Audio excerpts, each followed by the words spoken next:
Welcome to left and right. రాజకీయాల్లో శాశ్వత మిత్రులు శాశ్వత శత్రువులు ఉండరని మరోసారి రుజువైంది. కాంగ్రెస్కి వ్యతిరేకంగా పుట్టిన తెలుగుదేశం పార్టీ ఇప్పుడు అదే కాంగ్రెస్ పార్టీతో జత కట్టింది. ఢిల్లీలో రాహుల్ గాంధీతో సమావేశమైన చంద్రబాబు మోడీని ఓడించేందుకు మోడీ వ్యతిరేక శక్తులన్నింటినీ ఒక్క తాటికి పైకి తీసుకురావాల్సినటువంటి అవసరం ఉందని చర్చించారు. చంద్రబాబు ప్రతిపాదనలకు ఓకే చెప్పిన రాహుల్ త్వరలోనే ఉమ్మడి సమావేశం నిర్వహించేందుకు ఓకే అన్నారు. త్వరలోనే కాంగ్రెస్ నేతృత్వంలోనే ఓ కొత్త కూటమికి కూడా వేగంగా అడుగులు పడుతున్నాయి.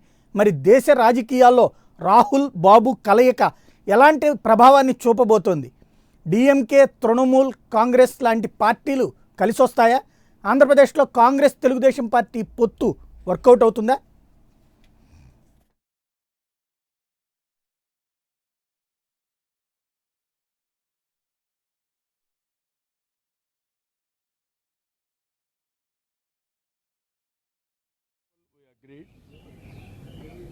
Some of you are having a doubt about our past. It is a democratic compulsion now. We have to join together to protect this country. As a leader of this nation, is the main opposition leader of this nation, main party. We are having our responsibility to discharge. That's why we are joining together. Not only two parties, those who are all opposing BJP, we want to organize everybody. We wanted to bring in common platform. We want to chalk out a program for future. If you want to protect democracy and also institutions, you are all watching what is happening. I'm in politics for the last 40 years. Never I have witnessed this type of administration or demolishing the institutions one by one, even including RBI, even CBI, even ED, income tax, you name any institution, even governor's institution, even Supreme Court, even if you see yesterday Rafale, where are you going? This type of things are happening. We are very happy. We are working together. I requested Rahul ji also to discuss in their party. I proposed to all political parties, we will have one meeting to check out a program for future. We've agreed that the principal idea here is to defeat the BJP and to defend democracy and the institutions of this country. All other ideas will be discussed later. Congress party, as it is, if you see, main principal opposition party, we are all there.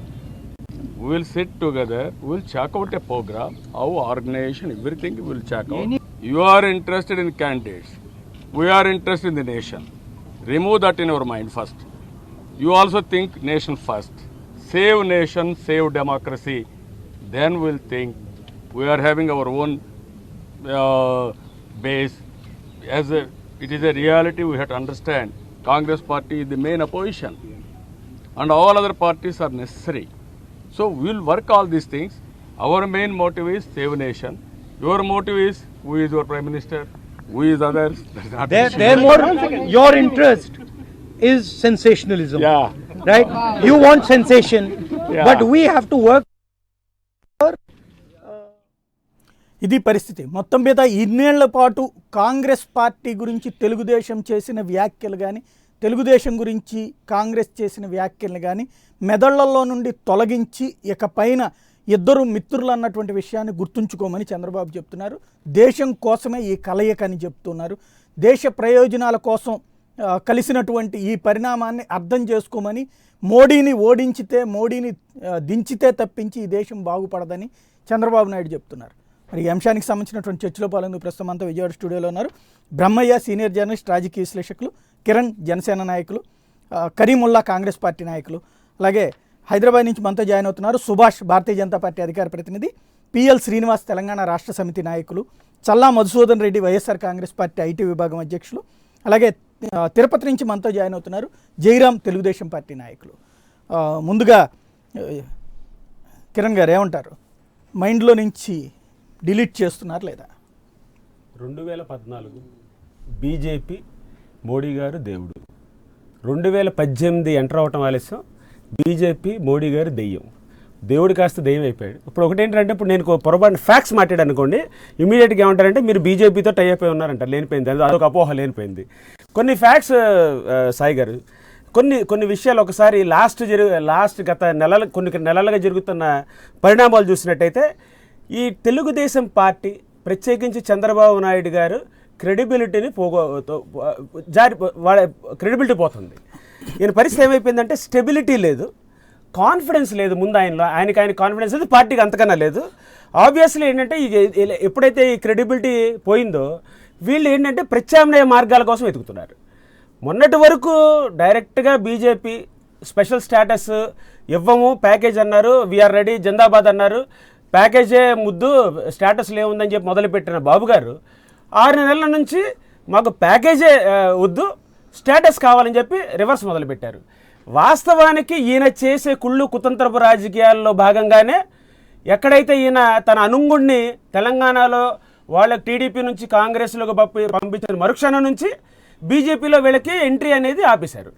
ఆపేసిన దగ్గర నుంచి ఈయనకి వేరే మార్గం లేదు. పైపెచ్చు వీళ్ళు చేసే దోపిడీ ఏదైతే ఉందో, అక్రమార్జన అనేది, ఇది కమిషన్ స్థాయి నుంచి షేర్ స్థాయిలాగా వెళ్ళిపోయి లక్షల కోట్లలో కుంభకోణాలు, అది పసిగట్టిన కేంద్ర ప్రభుత్వం డబ్బులు ఇవ్వడం మానేశారు. అల్టిమేట్లీ వీళ్ళకి ఏంటి, రాష్ట్ర అభివృద్ధి కన్నా వీళ్ళ పర్సనల్ అభివృద్ధి లేదు. ఎక్కడైతే ఈ యొక్క మార్గం ఆగిపోయింది కాబట్టి ఆటోమేటిక్గా వాళ్ళకి ఈ ఉక్రోషం ఏర్పడింది.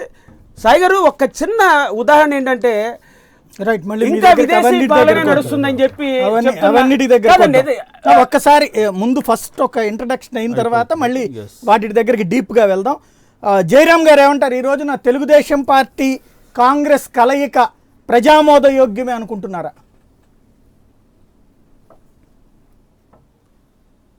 సాయి గారు, అక్కడున్నటువంటి పెద్దలందరికీ నా నమస్కారాలు. ఈ రోజున save the nation, save the democracy అనే ఒక నినాదంతో ఈరోజు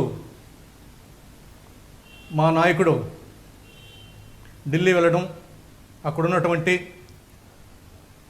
ప్రధానమైనటువంటి నాయకులు, ప్రధాన ప్రతిపక్షం నాయకులైనటువంటి శ్రీ రాహుల్ గాంధీ గారిని మరియు శరద్ పవార్ గారిని, ఇతర ముఖ్య నేతలందరినీ కూడా కలవడం జరిగింది. ఈ రోజున భారతీయ జనతా పార్టీ చేసినటువంటి ఈ దేశానికి చేసినటువంటి అరాచకాలైతేనేమి, ఇంకా ఒక మాటలో చెప్పాలంటే ఈ దేశం ఏమైపోతున్నారని చెప్పేసి ఈ దేశ ప్రజలందరూ కూడా ఈ రోజున ఆలోచనలో పడినటువంటి పరిస్థితి ఏర్పడింది. ముఖ్యంగా భారతీయ జనతా పార్టీ మొట్టమొదటిసారిగా ఈ ప్రభుత్వం ఏర్పాటు చేసిన తర్వాత వారు నరేంద్ర మోడీ గారు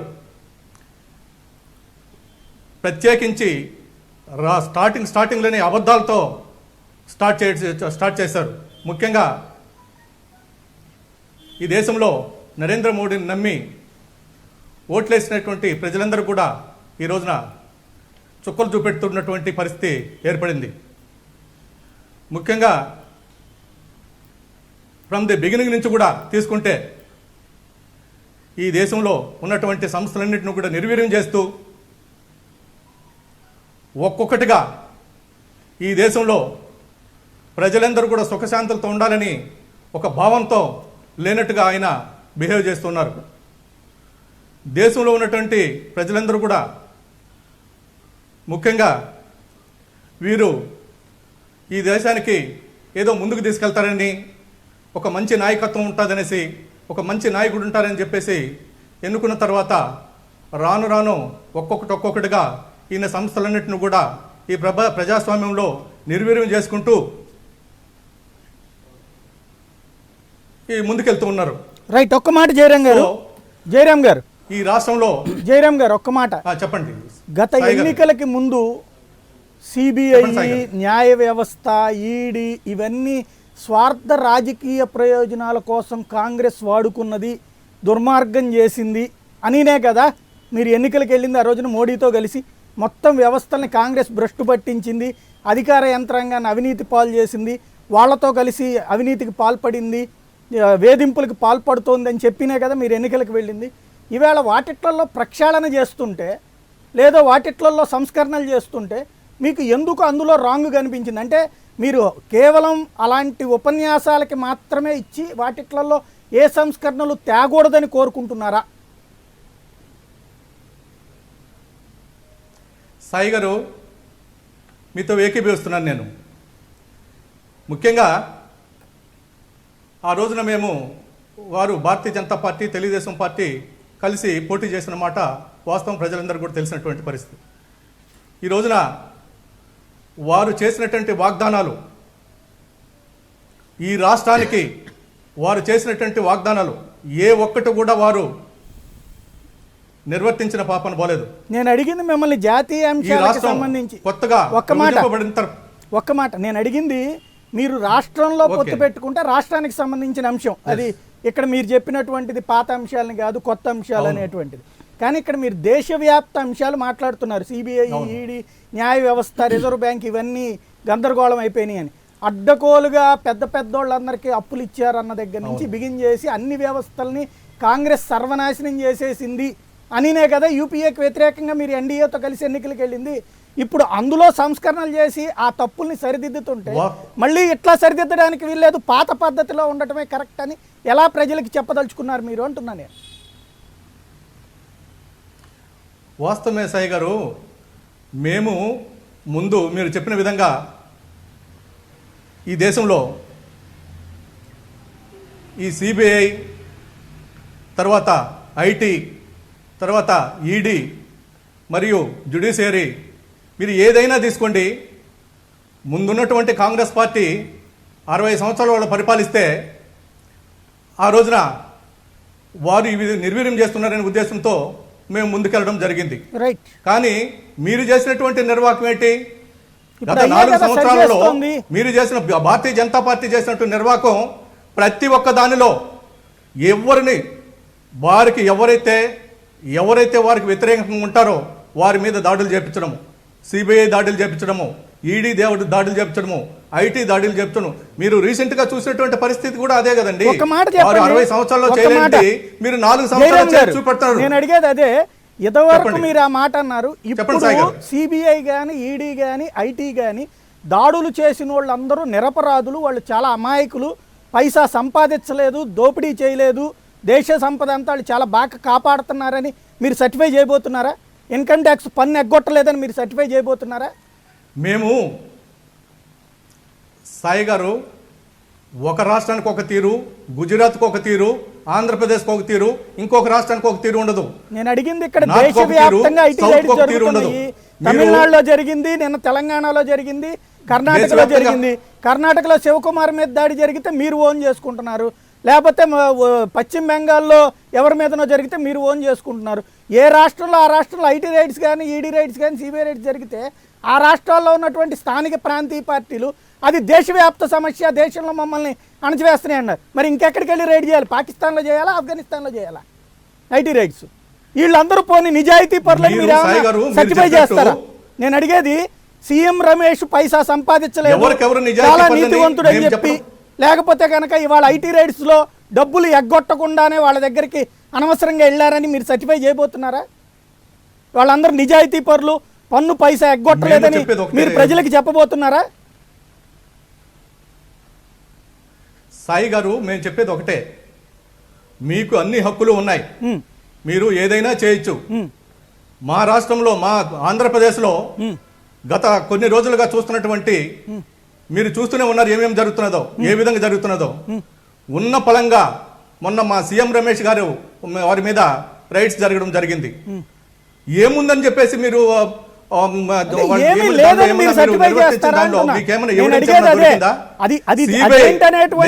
మొన్న జరిగినటువంటి సిబిఐ, నేను అడిగేది జయరామ్ గారు, ఆ తర్వాత రిట్రిక్ ప్రాజెక్ట్స్ కి సంబంధించి ఏం జరిగింది అన్నది ప్రపంచం మొత్తానికి తెలిసింది.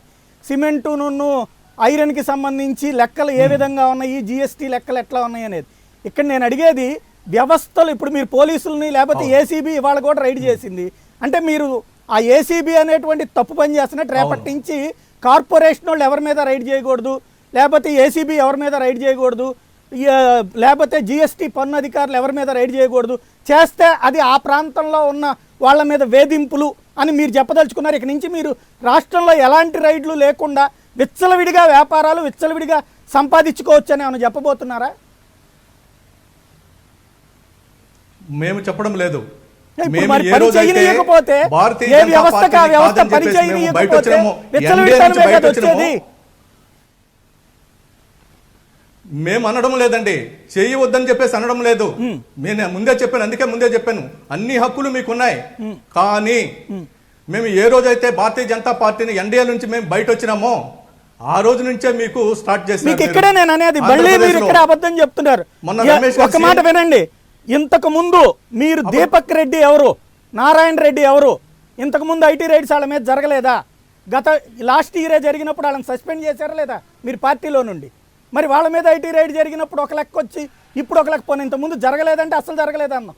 అంతకుముందు జరిగినాయి, ఇప్పుడు జరిగినాయి. ఇప్పుడు దాన్ని మీరు హైలైట్ చేస్తున్నారు. అప్పుడు దాన్ని ఆ రోజునేమో ఆ డబ్బులు ఉన్నటువంటి వాళ్ళు అవినీతి పరులు అన్నారు, ఇవాళేమో మంచి వాళ్ళు అంటున్నారు. ఈ రెండు రకాలైనటువంటి స్టేట్మెంట్స్ మీ పార్టీ నుండి ఎందుకు వస్తున్నాయి? అంతకుముందు 5 మీద రైడ్ జరిగింది ప్రజాప్రతినిధుల మీద. రైడ్స్ ఎప్పటి నుంచి జరుగుతాయి సాయి గారు?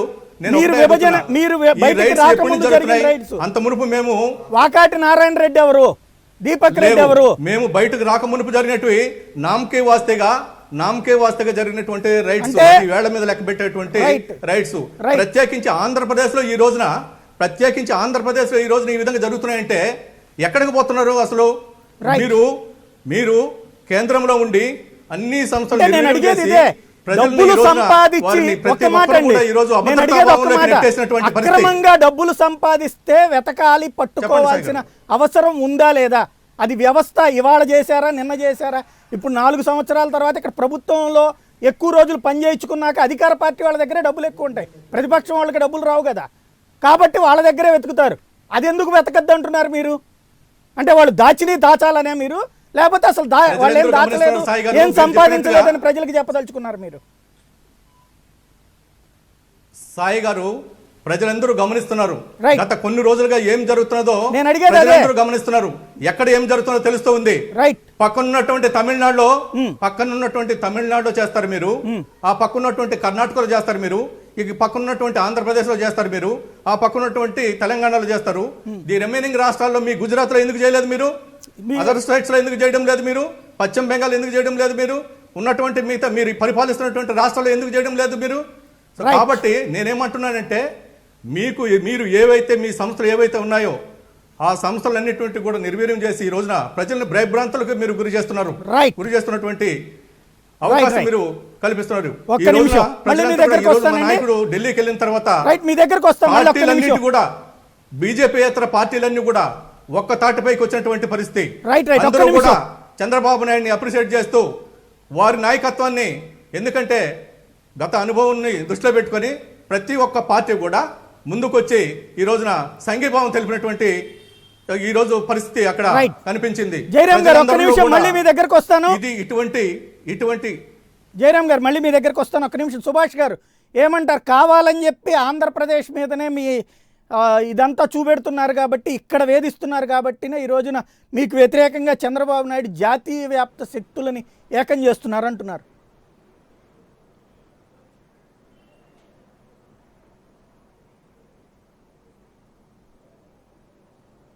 సాయి గారు నమస్కారం. ముందుగా ఈ సేవ్ డెమోక్రసీ సేవ్ నేషన్ అనే ఒక కొత్త నినాదంతో గౌరవ చంద్రబాబు నాయుడు గారు ఇవాళ దేశ రాజకీయాల్లో ఒక హై పిచ్డ్ డ్రామా వేయడం కూడా జరుగుతుంది అన్నాడు. ఇది ఎంత పెద్ద హై పిచ్ డ్రామా అంటే నిజంగా చూస్తే కూడా మరి ఇది డెమోక్రటిక్ కంపల్షన్స్ అని చెప్పి ఆయన స్టేట్మెంట్ కూడా ఇవ్వడం జరిగింది అన్నాడు. డెమోక్రటిక్ కంపల్షన్సా, లేకుంటే పొలిటికల్ కంపల్షన్సా, లేకుంటే ఇండివిజువల్ కంపల్షన్సా, లేకుంటే పార్టీ కంపల్షన్సా? అంటే మీకు ఒక్క నిమిషం సుభాష్ గారు, మొత్తం కంపల్షన్. సుభాష్ గారు ఒక్క నిమిషం, మీద ఆడియో చిన్న ప్రాబ్లం వస్తుంది, మళ్ళీ మీ దగ్గరకు వస్తాను. ఒక్క నిమిషం సరి చేసిన తర్వాత మళ్ళీ మీ దగ్గరకు వస్తాను. పిఎల్ శ్రీనివాస్ గారు ఏమంటారు? ఈవేళ చంద్రబాబు నాయుడు జాతీయ శక్తులను ఏకం చేసినప్పుడు ఇంకా మిమ్మల్ని తెలంగాణలో ఎవరి దగ్గరికి రానిస్తారు?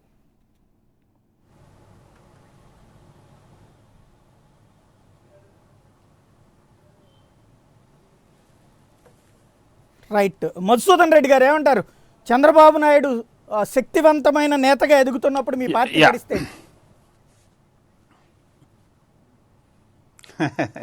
ఇది ఆయన శక్తివంతమైన నేతగా ఎదగడం అనేది హాస్యాస్పదం. ప్రజలు ఎవ్వరు కూడా యాక్సెప్ట్ చేసే పరిస్థితిలో లేరు. ఎందుకంటే ఇక్కడ ఆంధ్రప్రదేశ్లో ఆయన ఆల్రెడీ టీడీపీ ఏదైతే ప్రభుత్వం ఉందో ఆ టీడీపీ పార్టీ పరిస్థితి చాలా అధ్వానంగా ఉంది. కాబట్టి ఈరోజు ఏదో జాతీయ రాజకీయాలకు కూటమికి కన్వీనర్గా వెళ్ళడం అనేది కూడా మనం చూస్తున్నాం.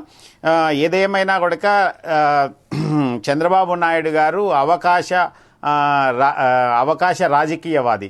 ఎందుకు అనాల్సింది వస్తుందంటే గత ఆయన 40 ఏళ్ల చరిత్రలో మనం చూసాం ఎన్నో యూటర్న్స్ తీసుకున్నట్టు మనం గమనించాల్సిన అవసరం ఎంతైనా ఉంది. ఎందుకంటే 1978లో ఆయన కాంగ్రెస్ నుంచి ఆయన ప్రస్థానం మొదలుపెట్టి 1983లో ఆయన ఎన్టీఆర్ మీదనే నేను పోటీ చేస్తా అని చెప్పేసి ఆ రోజు చెప్పిన తర్వాత మళ్ళీ 1985కి వచ్చేసరికి ఎన్టీఆర్ దేవుడిగా ఆయన చూడడము, మళ్ళీ 1994-95లో ఆయనకి వెన్నుపోటు వచ్చి ఆయన సీట్లు లాక్కోవడం కూడా చూసాం.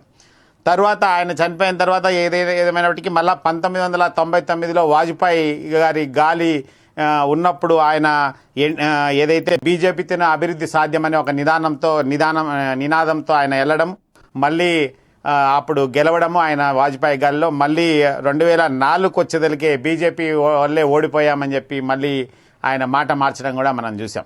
సో ఆ రోజు మోడీని జైల్లో పెట్టాలన్న పదం కూడా మనము చూసాం. అంటే ఈ విధంగా యూటర్న్ మార్చుకుంటూ వెళ్తూ ఉండడము, మళ్ళీ 2014కు వచ్చేదలికే సోనియాని ఒక దయ్యంగా ఆ రోజు దయ్యము భూతమని మాట్లాడడం, రాహుల్ని ఒక పప్పు అనడము, ఇవన్నీ చూసి మోడీ నాయకత్వం దేశానికి కావాలనే నినాదంతో 2014కి వెళ్ళడం జరిగింది. ఈరోజు 2018లో ఆయన మోడీని ఒక దొంగగా చూపించడం, మన సోనియానేమో దేవతగా కోల్చడం కూడా మనం చూస్తున్నాం. అంటే ఆయన 40 ఏళ్ల హిస్టరీలో సుమారు ఎన్ని యూటర్న్లు తీసుకున్నాడో మనం చూస్తున్నాం. అంటే ఆయన వ్యక్తిత్వం ఎలాంటిదంటే ఒక పొద్దుతిరుగుడు పువ్వుతో పోల్చొచ్చు. అంటే ఎండకు పొద్దుతిరుగుడు పువ్వు ఏ విధంగా తిరుగుతుందో చంద్రబాబు నాయుడు గారు కూడా అవకాశవాద రాజకీయాలు, అంటే అధికారం కోసం ఎటు కావాలంటే అటు తిరిగే ఈరోజు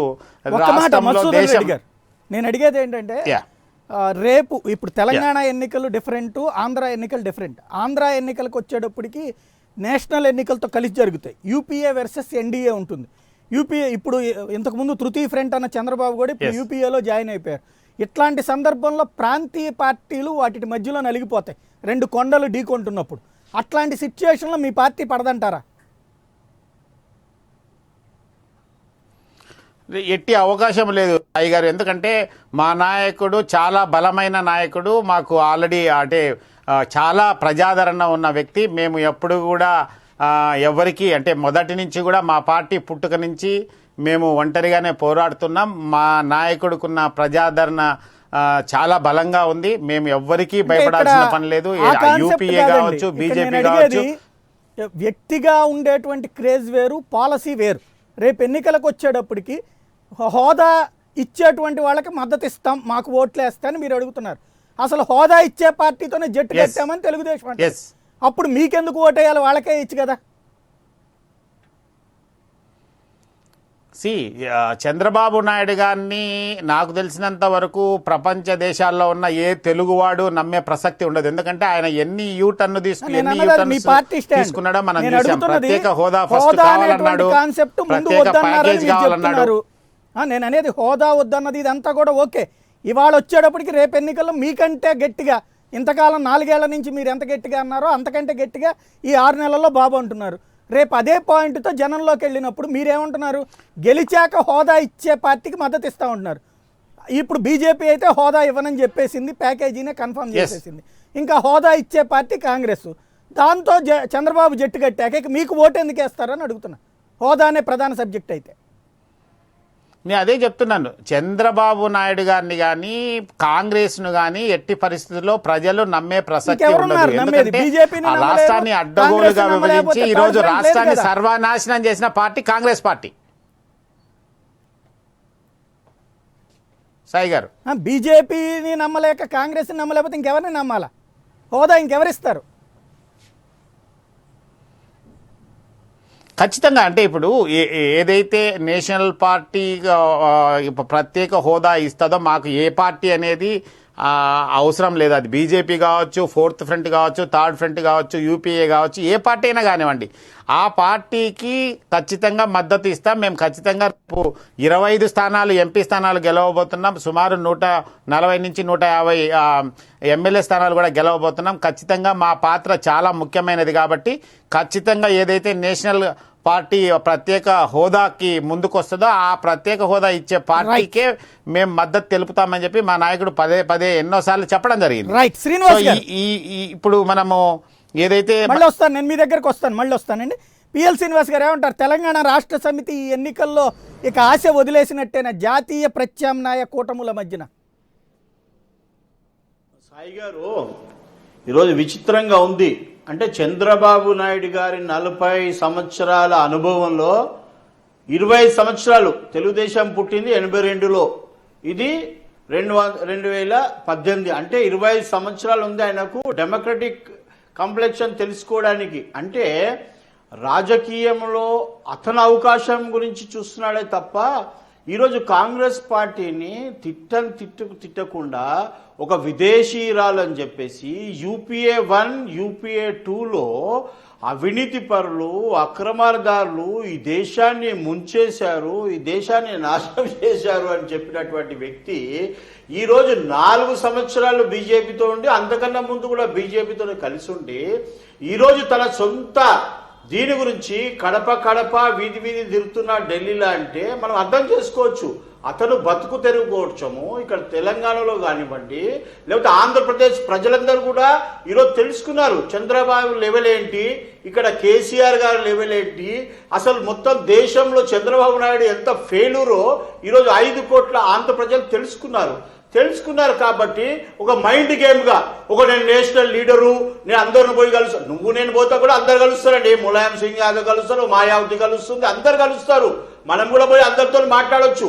ఒక ముఖ్యమంత్రిగా అనుభవం ఉన్నటువంటి వ్యక్తి 4 సంవత్సరాలు వాళ్ళతో కలిసి ఉండి ఏం చేయలేకుండా, మీరు కావాలంటే రికార్డ్స్ తీయండి. విభజన జరగక ముందు ఇదే చంద్రబాబు నాయుడు గారు ప్రత్యేక హోదా గురించి మాట్లాడేలేదు.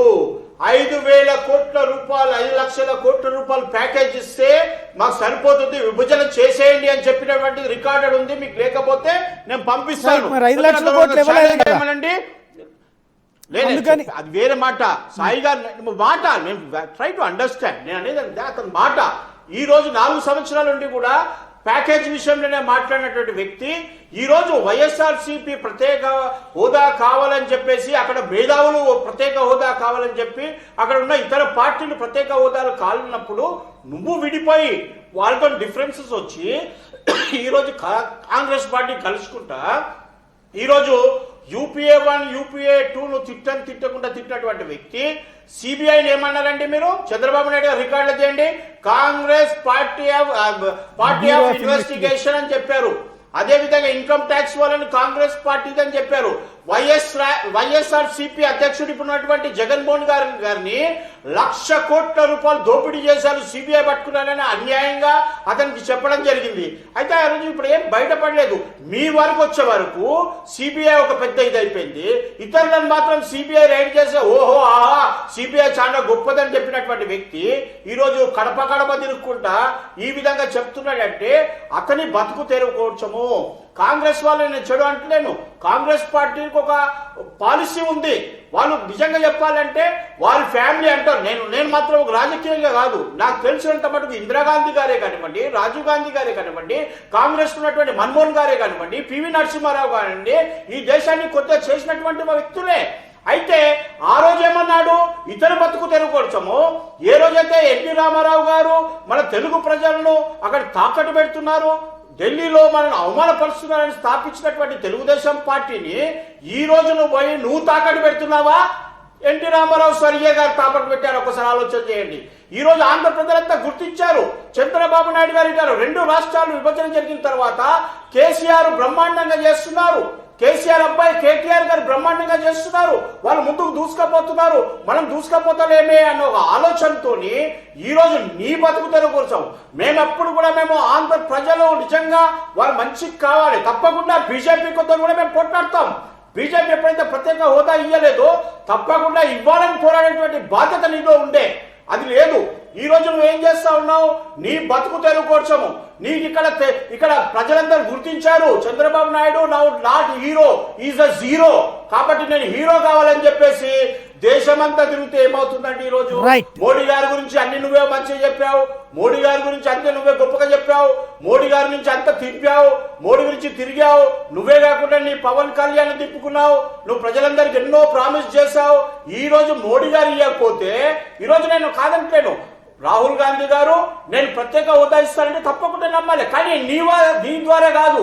నువ్వేంటంటే ఆంధ్ర ప్రజల కంటే ఎక్కువ నీ బతుకు తెరువు కోసము, నీ రాజకీయ కోసము ఈ రోజు నువ్వు ఢిల్లీలో కాంగ్రెస్ పార్టీని ఈ రోజు 20 సంవత్సరాల తర్వాత తెలుసుకున్నావా? కంపల్షన్ నీకు ఈ రోజు తెలిసిందా? సాయి గారు మీరు దయచేసి వినాలి, మళ్ళీ అంత కంటిన్యూగా మీరే మాట్లాడితే మళ్ళీ మిగతా వాళ్ళకి ఛాన్స్ పోతుంది కదా.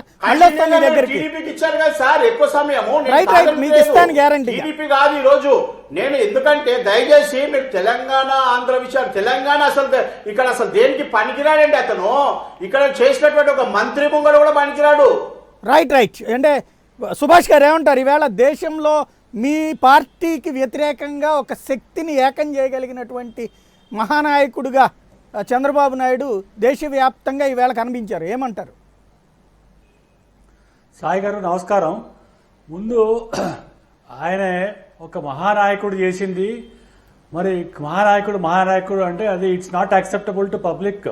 ఎందుకంటే మహానాయకుడు అంటే భారతీయ జనతా పార్టీలో ఉన్న నాయకుడు నరేంద్ర మోదీ గారు. ఇవాళ ఆయన ఫస్ట్ ఇవాళ మొత్తం స్టేట్మెంట్ ఏమిస్తున్నాడండి, ఇవాళ డెమోక్రటిక్ కంపల్షన్స్ అంట. డెమోక్రటిక్ కంపల్షన్సా, లేకుంటే డొమెస్టిక్ కంపల్షన్సా, లేకుంటే పొలిటికల్ కంపల్షన్సా, లేకుంటే ఇండివిజువల్ కంపల్షన్సా? మరి ఇప్పుడు నేషన్ ఫస్టా, లేకుంటే పార్టీ ఫస్టా, లేకుంటే ఆయన ఇండివిజువల్ ఫస్టా? మనం ఎన్నోసార్లు చూసినాం. మనం 1977 నుంచి 1977 మొత్తం 77, 89, 96, 98, 99లో చూసినాం మనం. ఈ యొక్క మహాకూటమి అని చెప్పి ఏదైతే పెట్టుకున్నారో, మహాకూటమి ఎప్పుడు కూడా వైఫల్యాల కూటమి. అంటే కేంద్రంలో ఉన్న పార్టీలు ఏవైతే ఉన్నాయో మొత్తం చిన్న చితక పార్టీలను పెట్టినా కూడా వాళ్ళకు ఒక కామన్ ఐడియాలజీ లేదు. వాళ్ళకు కామన్ ఐడియాలజీ లేకున్నప్పుడు ఇవన్నీ ఒక 3 నెలలు అంటే ఒక సంవత్సరం లేకుంటే ఒక 18 నెలలు అయిపోయిన తర్వాత మళ్ళా ఆ యొక్క పార్టీలు మళ్ళీ ఏంటంటే వాళ్ళకి కామన్ ఎజెండా లేదు కాబట్టి, ఇండివిజువల్ ఎజెండా ఉంది కాబట్టి, మరి ఇదంతా మిడ్ టర్మ్ ఎలక్షన్స్ వచ్చే సందర్భాలు కూడా మనందరం చూస్తున్నాం. అంటే ఇవాళ ఒక్క మాట సుభాష్ గారు, మోదీ గారు ఒక్క మాట, ఇటు టీఆర్ఎస్ ఇటు పక్కన మహాకూటమి ఈవేళ దేశవ్యాప్త కూటమి అయింది. అట్లాంటి సిచ్యుయేషన్లో మీ పరిస్థితి ఏంటి అక్కడ? ఇప్పుడు సాయి గారు ఇప్పుడు ఆంధ్రప్రదేశ్లో టీడీపీ ఉన్న కాంగ్రెస్ జాయింట్ గా వెళ్తుందా? మరి అక్కడ మొత్తం కాంగ్రెస్ పరిస్థితి ఇవాళ అదే అంటున్నా. ఇవాళ కాంగ్రెస్ పార్టీ పరిస్థితి ఎట్లుంది? ఇవాళ మీరు మొత్తం ఒక భూతద్దం పెట్టుకొని వెతికినా కూడా ఎక్కడ వాళ్ళ పార్టీ లేదు. ఇవాళ భారతదేశంలో మొత్తం పైనుంచి కింది దాకా చూస్తే, కాశ్మీర్ టు కన్యాకుమారి చూస్తే ఏంటంటే ఇవాళ భారతదేశంలో 2/3 మొత్తం కాషాయ జెండా వెళ్తుంది అన్నట్టు. భారతదేశంలో ఇప్పుడు దక్షిణ భారతదేశంలో కూడా భారతీయ జనతా పార్టీ బాగా వేస్తుందని చెప్పి ఇటు టీఆర్ఎస్ కానివ్వండి, అటు టీడీపీ కానివ్వండి, ఇవాళ నేషనల్ ఫ్రంట్ అని చెప్పి, తర్వాత థర్డ్ ఫ్రంట్ అని చెప్పి, ఫోర్త్ ఫ్రంట్ అని చెప్పి, ఫ్యామిలీ ఫ్రంట్ అని చెప్పి, లాస్ట్ అదొక ఫ్యూడల్ ఫ్రంట్ అయ్యి ఫ్లాప్ ఫ్రంట్ అవుతుంది అన్నట్టు. మనం అందరూ చూస్తాం, చేసే చరిత్ర కూడా మొత్తం చూస్తాం.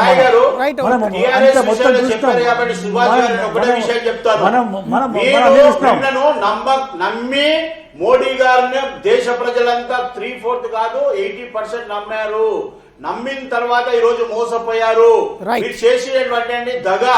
ఈ రోజు నేను ఎగ్జాంపుల్ ఒకటే చెప్తున్నాను, ప్రత్యేక హోదా ఎందుకు ఇవ్వలేదు? అవినీతి అక్రమాలు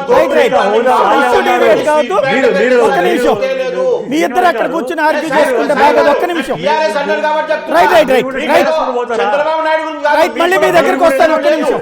ఈ రోజు ఏమంటున్నానంటే బీజేపీ మళ్ళీ మీ దగ్గరికి వస్తాను. ఒక్క నిమిషం. ఓడిపోయేది కంపల్సరీ. రైట్ రైట్ ఒక్క నిమిషం. మళ్ళీ మీ దగ్గరికి వస్తాను. వస్తుంది, తప్పకుండా వస్తుంది. రైట్ రైట్ ఒక్క నిమిషం. మళ్ళీ మీ దగ్గరికి వస్తాను శ్రీనివాస్ గారు. ఒక్క నిమిషం. బీజేపీ చేసిన రైట్ రైట్ కూడా దేశమంతా చూసింది. రైట్ రైట్ ఈ రోజు నోట్ల విషయంలో కానివ్వండి, జిఎస్టీ విషయంలో కానివ్వండి, శ్రీనివాస్ గారు డీజిల్ విషయంలో కానీ ప్రజలకు ఏం చేశారండి మీరు బీజేపీ? రైట్ రైట్ ఒక్క నిమిషం. మళ్ళీ వస్తాను మీ దగ్గరికి. ఏమంటారు కరీముల్లా గారు? కాంగ్రెస్ తెలుగుదేశంల కలయిక అన్నది ఆంధ్రప్రదేశ్ ప్రజలు జీర్ణించుకుంటారు అనుకుంటున్నారా? మీరు జీర్ణించుకున్నారా ముందు? ఇది పెద్ద విశేషమే కాదండి. మీరు అనాలిసిస్ చేస్తే Chandrababu Naidu from the beginning Congress ఆయన బర్త్. జగమైన సత్యం అది, కాంగ్రెస్ మనిషి ఆయన. ఆ తర్వాత ఫర్దర్గా ఎప్పుడైతే బీజేపీ వైలెన్సెస్ అవి ఇవి కంట్రీలో తయారైనయో ఆయన ఇన్వాల్వ్ అవుతున్నారు. ఢిల్లీకి వెళ్ళేప్పుడు లాస్ట్ టైం కూడా దేవేగౌడ గారు పిఎం అవటానికి కారణం కూడా ఆయనే. బీజేపీ వాళ్ళు హైదరాబాద్ నుంచి స్టేట్మెంట్ కూడా ఇచ్చారు, అక్కడ చేసిన కరసేవ సాలింగా ఢిల్లీలో హైదరాబాద్కి వచ్చేయమని. దేవేగౌడ గారిని సీట్లో కూర్చోబెట్టి వచ్చారు ఆయన.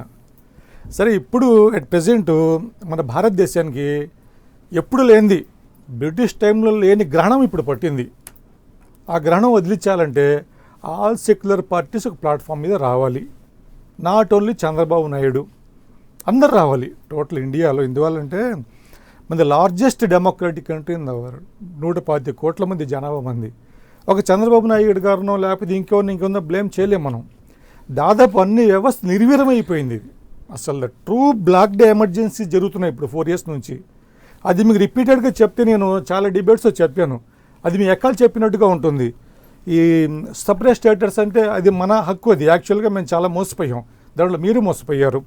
Separate states, demonetisation, GST, black money Swiss నుంచి వస్తుంది అన్నారు, పైసరాల, jobs failure, make in India failure, Swachh Bharat failure, banking scams, Rafale, Supreme Court, CBI, మూకదాడులు, పెట్రోల్ డీజిల్ హైక్, ఇంకా దట్టు నెక్స్ట్ టైం మళ్ళీ మనం వస్తే కాన్స్టిట్యూషన్ ఉండదు, టోటల్ మనధర్మ శాస్త్రం ప్రకారం ఇండియాని రూలింగ్ చేస్తూ ఉంటున్నారు. ఇది ఎక్కడ లీడ్ చేస్తుంది ఇది? మరి చంద్రబాబు నాయుడు బయటికి రాక, జగన్ గారు బయటికి రాక, కేసీఆర్ బయటికి రాక ఏం చేద్దాం ఈ దేశాన్ని? రైట్ టైంలో రైట్ వేలో చంద్రబాబు నాయుడుకి మంచి పని చేశారు. రైట్. అప్రిషియేటింగ్. సాయి గారు, ఇప్పుడు మనం చరిత్ర చూసుకున్నట్లయితే తెలుగుదేశానికి చెందిన నాయకులు, అంటే ఇక్కడ తెలుగుదేశం అంటే పార్టీ కాదు, తెలుగు ప్రజలు, తెలుగు నాయకులు కేంద్రంపై తిరుగుబాటు చేయటం కానీ ఇది కొత్త ఏం కాదు. దానికి మనం ఫస్ట్ చూసుకున్నట్లయితే ప్రజాస్వామ్యానికి ముప్పు ఏర్పడినప్పుడు ఇందిరాగాంధీ గారు ఎమర్జెన్సీ పెట్టిన తర్వాత జరిగిన పరిణామాల్లో జయప్రకాష్ నారాయణ పిలుపు మేరకు అన్ని పార్టీలు ఒక తాటి మీదకి వచ్చాయి ఆ రోజున. ఆ తర్వాత జనతా పార్టీ వచ్చింది, చక్కటి పాలన అందించింది, తర్వాత వైఫల్యాలతో కుప్పకూలిపోయింది. అదేవిధంగా ఎన్టీ రామారావుకు సంబంధించి ఆయన తెలుగుదేశం పార్టీలు ముఖ్యమంత్రిగా ఆయన ఆపరేషన్ కోసం అమెరికా వెళ్తే ఒక నెల రోజుల వ్యవధిలో నాదెళ్ల భాస్కరాన్ని తీసుకొచ్చి కూర్చోపెట్టారు.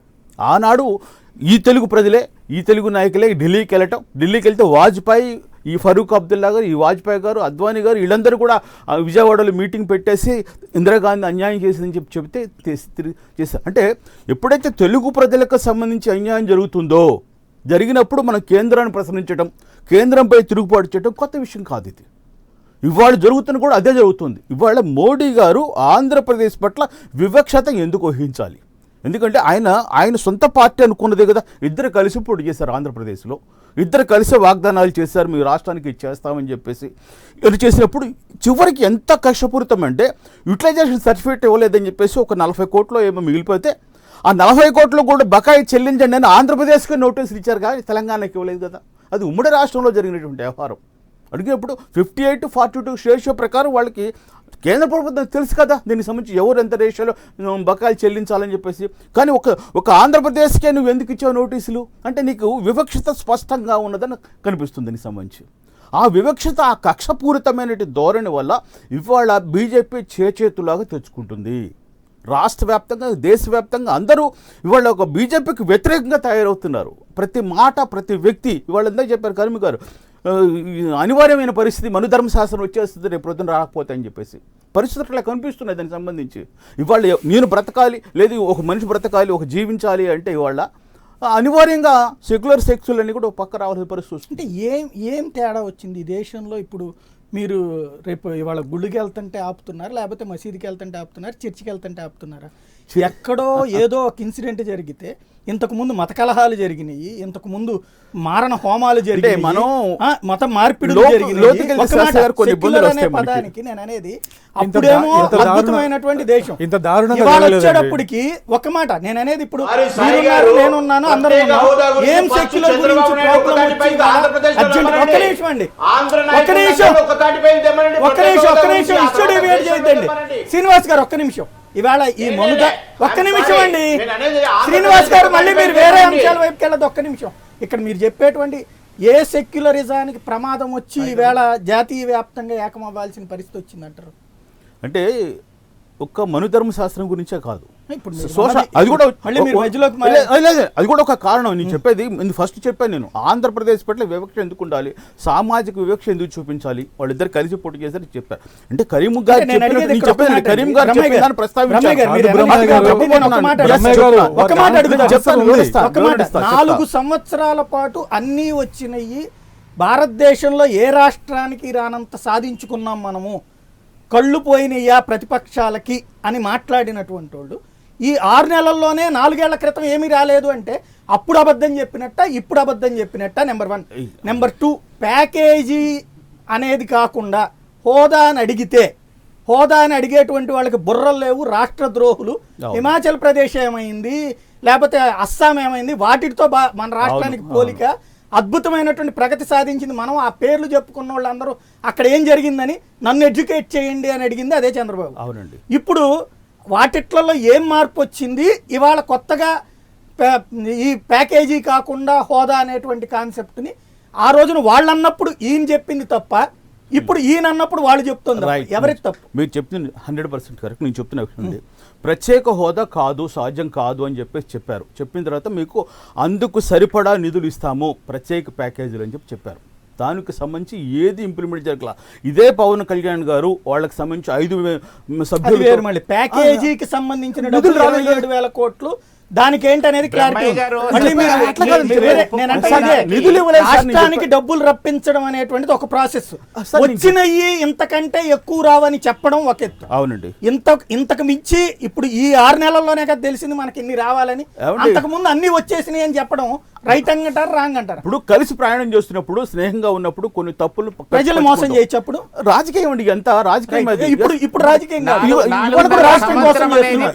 రాజకీయమే. మాత్రమే బ్రహ్మయ్య గారు మీరు తెలుగుదేశంని సపోర్ట్ చేయడం కాదండి, ఉన్న విషయాలు సంబంధించి కేవలము 5 సంవత్సరాలే. 4 సంవత్సరాల తర్వాత వాళ్ళు ఎన్డీఏలో భాగస్వాములు ఉన్నారు, వాళ్ళ క్యాబినెట్ లో భాగస్వాములు, ప్రతి నిర్ణయంలో కూడా వాళ్ళు భాగస్వాములు.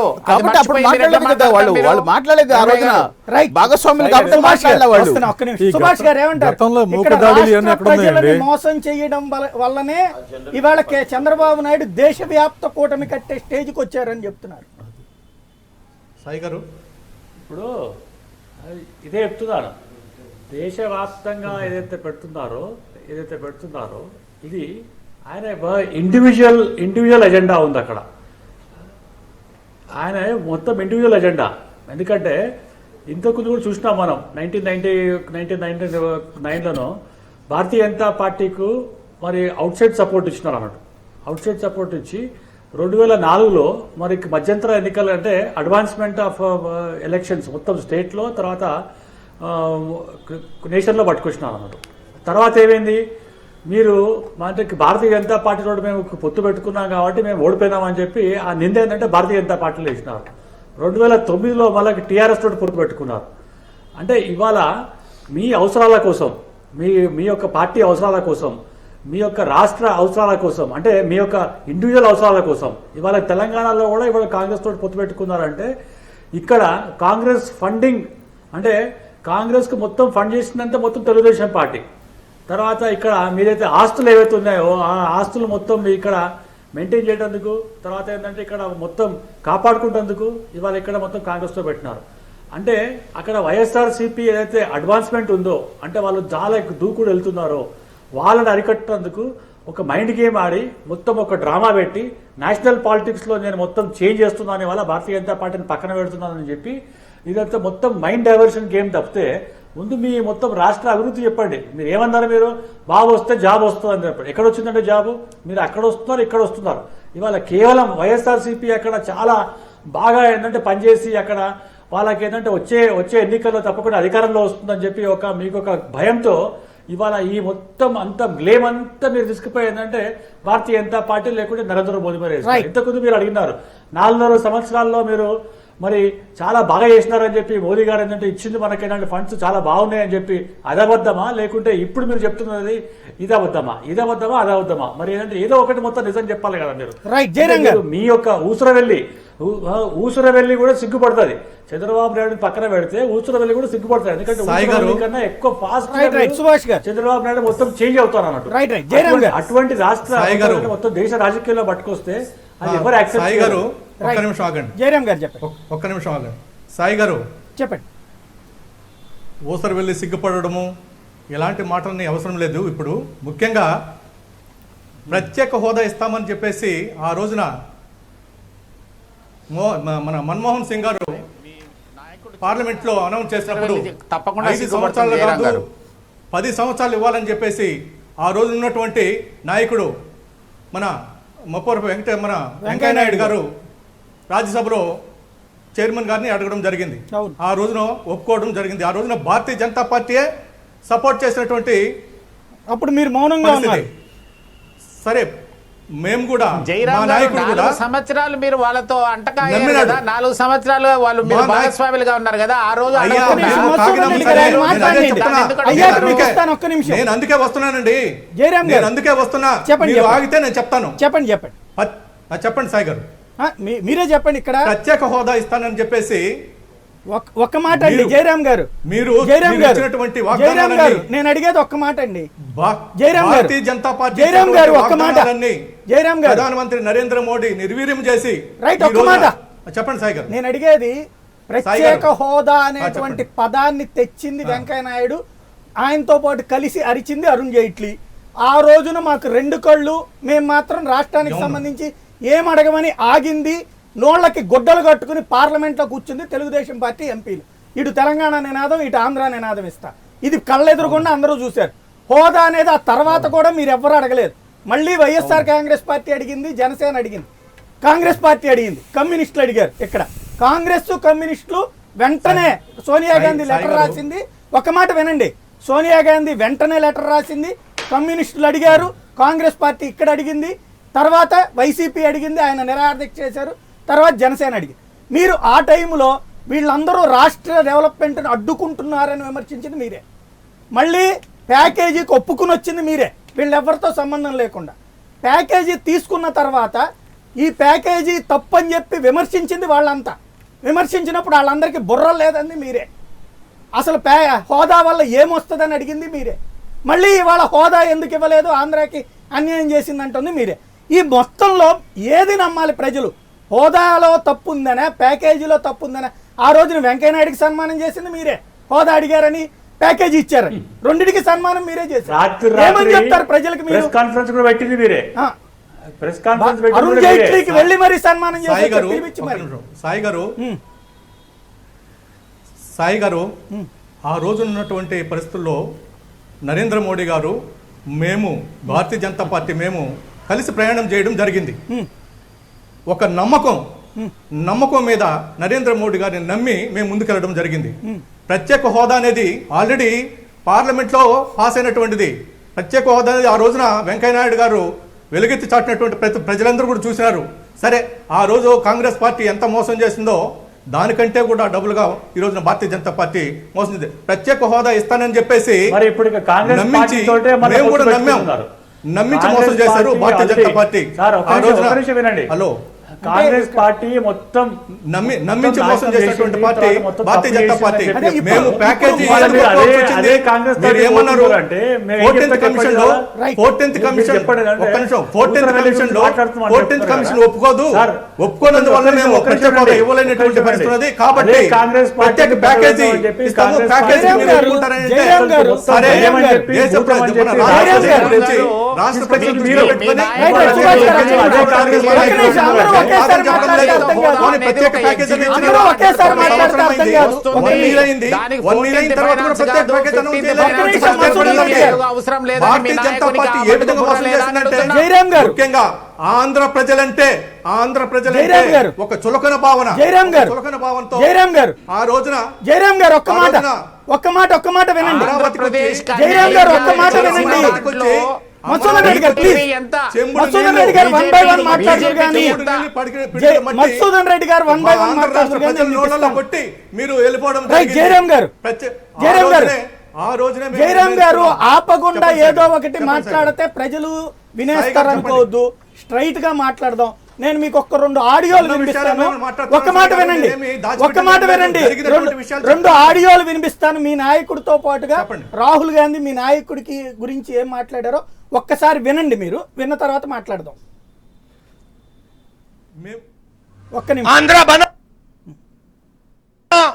तो हमने कहा था कि पोलावरम प्रोजेक्ट हिंदुस्तान की सरकार करके देगी। हमने कहा कि आंध्रा को पोलावरम प्रोजेक्ट की जरूरत है और जितना भी पैसा उसमें लगेगा, जितने रुपए उसमें लगेंगे, हिंदुस्तान की सरकार वो पैसा देगी।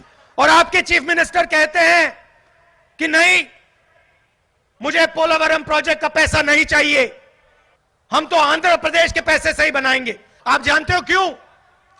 जानते हो? क्योंकि अगर हिंदुस्तान का पैसा, हिंदुस्तान की सरकार का पैसा लगेगा तो आंध्र प्रदेश में किसी को कमीशन नहीं मिलेगा। आप समझिए कितना नुकसान किया है आपका। नरेंद्र मोदी जी ने उनको दबा दिया, डरा दिया, तो स्पेशल स्टेटस को भूल गए।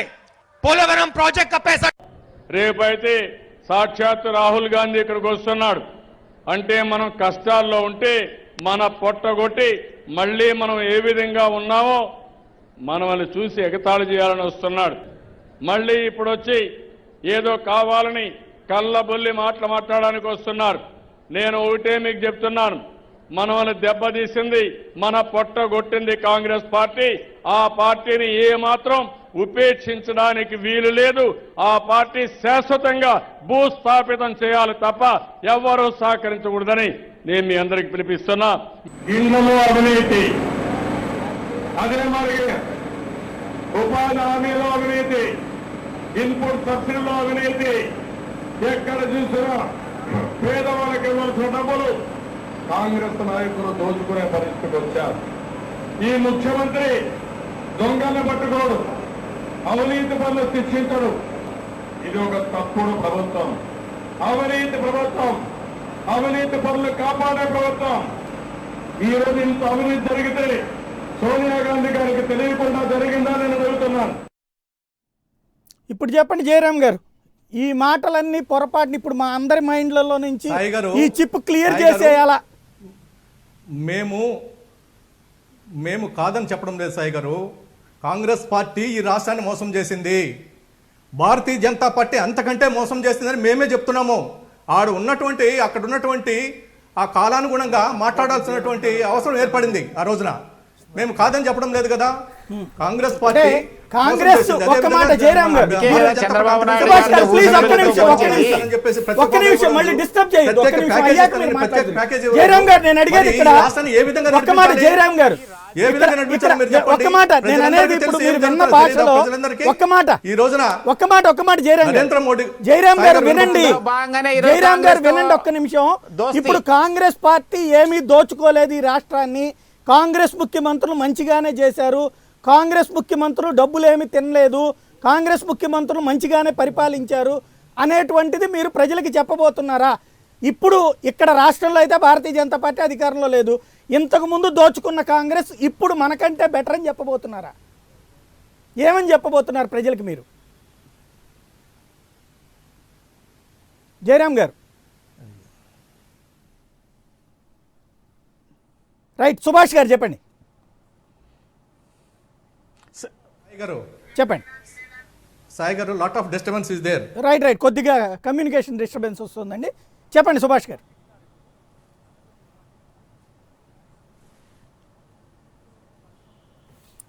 కంపారిటివ్ స్టేట్మెంట్ కనుక చూస్తే సాయి ఏం గారు. మాట్లాడతారు చెప్పండి. భూస్థాపితం చేస్తా అన్నారు. భూస్థాపితం చేసిందంటే ఇప్పుడు కాంగ్రెస్ పార్టీ మొత్తం దేశం మొత్తం అందరు భూస్థాపితం చేసినారు. దేశం మొత్తం భూస్థాపితం చేసినారు. ఆ కాంగ్రెస్ పార్టీని వాళ్ళ తీసుకొచ్చి అట్లనే సమాజ్వాదీ పార్టీని తీసుకొచ్చి వాళ్ళకి ప్రాణం పోస్తున్నాడు వాళ్ళ చంద్రబాబు నాయుడు గారు. ఎందుకు ప్రాణం పోస్తున్నారు అంటే ఇది మొత్తం ఏంటంటే రాష్ట్రంలో మనకి ఇప్పుడు ఇక్కడ ఇవాళ ఎటువంటి దోచుకునే వాళ్ళు ప్రెసెంట్ సీట్ లో ఉన్నారు. అధికారంలో వచ్చే కరెంట్ అఫైర్ అసలు స్కోప్ కూడా లేదన్నట్టు. ఆంధ్రప్రదేశ్ లో తెలుగుదేశం పార్టీ అధికారంలో వచ్చే స్కోప్ లేదు. ఇవాళ మొత్తం నేషనల్ మీడియా అటెన్షన్ డ్రా చేసి ఇందాక కమ్యూనికేషన్ గ్యాప్ వచ్చింది. జయరామ్ గారు ఆన్సర్ చేశాక మీరు మాట్లాడుతురు కానీ జయరామ్ గారు చెప్పండి, విన్నారు కదా ఉపన్యాసం? విన్నారా సాయి గారు? జయరామ్ గారు ఉపన్యాసం విన్నారు కదా? రైట్, మళ్ళీ టెక్నికల్ ప్రాబ్లం వస్తుంది. చెప్పండి మసూదన్ రెడ్డి గారు. సాయి గారు ఇంతకుముందు చంద్రబాబు నాయుడు గారు మాట్లాడుతూ దేశం క్లిష్ట పరిస్థితిలో ఉంది అని చెప్పేసి, నేను అధికారం కోసం కాదు, రాజకీయాల కోసం కాదు, నేను మహాకూటమిని ఏర్పాటు చేసిందని ఇంతకుముందు స్పీచ్లో చెప్పడం జరిగింది. వాస్తవంగా దేశం ఏం సంక్లిష్టంలో లేదు. తెలుగుదేశం పార్టీ కష్టకాలాల్లో ఉంది కాబట్టి ఆయన ఈరోజు ఢిల్లీకి వెళ్ళి ఆయన ఈ కూటమి అనే ఒక కొత్త నాటకానికి తెరలేపాడు. ఏదైతే సేవ్ డెమోక్రసీ, సేవ్ నేషన్ అని చెప్పేసి, మళ్ళీ వ్యవస్థలన్నీ కూడా బీజేపీ నాశనం చేస్తుందని చెప్పేసి చెప్పడం కూడా జరిగింది. ఇప్పుడు డెమోక్రసీని, ప్రజాస్వామ్యాన్ని కూని చేసిందే చంద్రబాబు నాయుడు గారు. ప్రజాస్వామ్యాన్ని కూని చేయడం అంటే ఇప్పుడు గతంలో మనం చూసాము, 23 మంది ఎమ్మెల్యేలను కూడా ఏ విధంగా పశువులను సంతలో కొన్నట్టు కొనేసి ప్రజాస్వామ్యాన్ని ఏ విధంగా కూని చేసింది కూడా మనం చూసాం. అదే కాకుండా గవర్నర్ వ్యవస్థని కూడా ఏదైతే 23 మంది ఎమ్మెల్యేలను కొంటే దాంట్లో 4 ఎమ్మెల్యేలని మంత్రులు కూడా గవర్నర్తో ప్రమాణ స్వీకారం చేసి ఆ గవర్నర్ వ్యవస్థని ఏ విధంగా భ్రష్టు పట్టించాడో మనం చూసాం. అదేవిధంగా జ్యుడిషియరీ వ్యవస్థని కూడా తన సొంత మనుషుల్ని జ్యుడిషియరీ వ్యవస్థలో పెట్టేసి ఏ విధంగా కేసులు ఇతరుల అంటే రాజకీయ అవసరాల కోసం ఏ విధంగా వాడుకున్నాడు కూడా మనం చూసాం. అదేవిధంగా సిబిఐ వ్యవస్థని కూడా ఏ విధంగా నాశనం చేసేయడానికి ఈ మధ్యకాలంలో సానా సతీష్ కావచ్చు, అతన్ని మధ్యవర్తిగా పెట్టి ఏ విధంగా సిబిఐ వ్యవస్థను, ఈ విధంగా ప్రతి వ్యవస్థని, మొన్న పోలీస్ వ్యవస్థని కూడా ఏ విధంగా వాడుకున్నాడు, జగన్మోహన్ రెడ్డి గారి మీద హత్యాయత్నం జరిగినప్పుడు డీజీపీని ఏ విధంగా వాడుకున్నాడు, అంటే ఇన్వెస్టిగేషన్ చేయకముందే ఏ విధంగా పోలీస్ వ్యవస్థను వాడుకొని అది మళ్ళీ జగన్ గారి మీదనే సానుభూతి కోసం చేపించుకున్నాడు అని చెప్పి పోలీసులతోనే చెప్పించిన పరిస్థితి. అంటే ఈ రోజు ఏదైతే వ్యవస్థలు ఉన్నాయో, అడ్మినిస్ట్రేషన్ కావచ్చు, జ్యుడిషియరీ కావచ్చు, లెజిస్లేషన్ కావచ్చు, అన్ని వ్యవస్థలు సర్వనాశనం చేసిన వ్యక్తి చంద్రబాబు నాయుడు గారు. అటువంటి వ్యక్తి ఈ రోజు మళ్ళీ వ్యవస్థలు బీజేపీ నాశనం చేసిందనో లేకపోతే గతంలో ఇవన్నీ జరిగాయని చెప్పేసి చెప్పడం చాలా హాస్యాస్పదం. అది ఈ వ్యవస్థలను ఏవైతే సర్వనాశనం చేసిందో అతను చంద్రబాబు నాయుడు గారు ఈ రోజు ఆయన కేవలము జాతీయ పార్టీ ఒక అండ కోసం ఈ రోజు ఢిల్లీకి వెళ్ళాడు తప్పితే ఇంకొకటి కాదు. ఆయన మీద 16 స్టేలు ఉన్నాయి. ఇప్పుడు ఒక చిన్న బ్రేక్.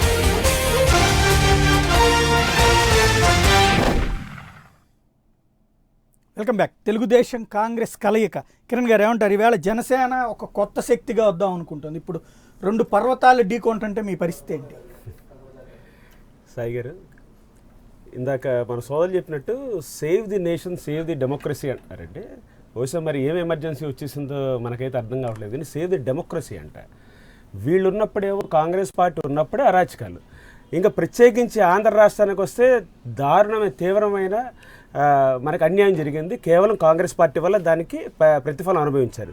ఈ రోజున చంద్రబాబు నాయుడు గారి పరిస్థితి ఏమైపోయిందంటే ఇక్కడ రాష్ట్రంలో ఏం చేయలేకపోతున్నారు.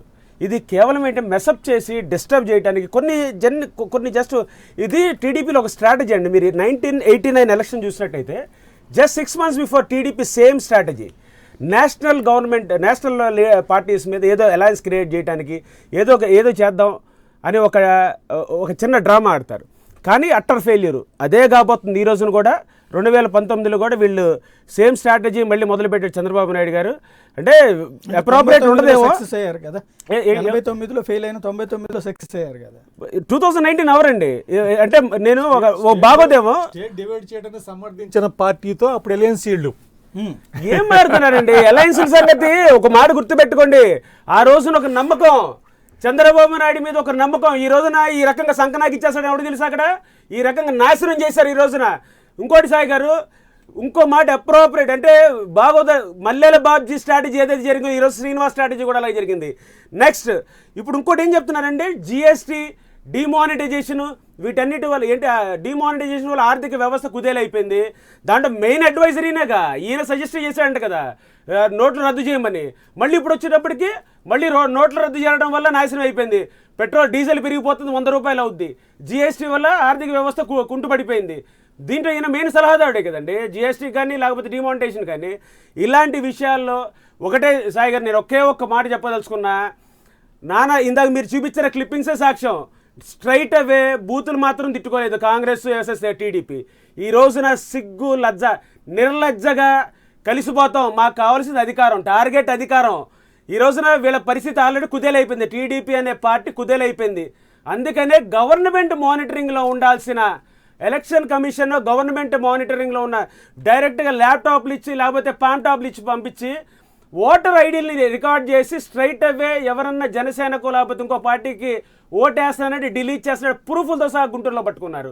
దీన్ని బట్టి అర్థం చేసుకోవాల్సింది ఏంటంటే టీడీపీ భూస్థాపితం అవ్వడానికి అతి చెరువులో ఉంది సాయి గారు. దీన్ని కవర్ చేసుకోవడం కోసం డైవర్ట్ చేస్తూ నేషనల్ లెవెల్లోకి వెళ్ళి మొన్న నేషనల్ మీడియాలో కూర్చున్నారు. ఒక్కళ్ళు కూడా టెలికాస్ట్ చేయలే. నేషనల్ మీడియాలోకి వెళ్ళి సిగ్గుందండి చేయడం కదా సాయి గారు, సిగ్గుందా అసలు? శ్రీకాకుళం అతలాకుతలం అయిపోయింది. కనీసం ఢిల్లీలో కూర్చుని అదే రాహుల్ గాంధీని కనీసం ఏదో ప్లేబాయ్ రాహుల్ గాంధీని తీసుకుని వెళ్ళి గవర్నమెంట్ ప్రతిపక్ష నాయకుడు తీసుకెళ్లి డబ్బులు పెట్టమని శ్రీకాకుళంకి రేపు మాట్లాడతారు. 4 సంవత్సరాల తర్వాత శ్రీకాకుళం అదే పరిస్థితిలో ఉంటుంది. ఈయన గారు వెళ్ళిపోతారు అంతే. కరీముల్లా గారు ఏమంటారు? కాదండి, ఇప్పుడు విషయం ఏంటంటే ఈ గోతులు తవ్వుకుంటున్నట్టుగా ఇప్పుడు వాళ్ళకి మాకు తేడలేదు.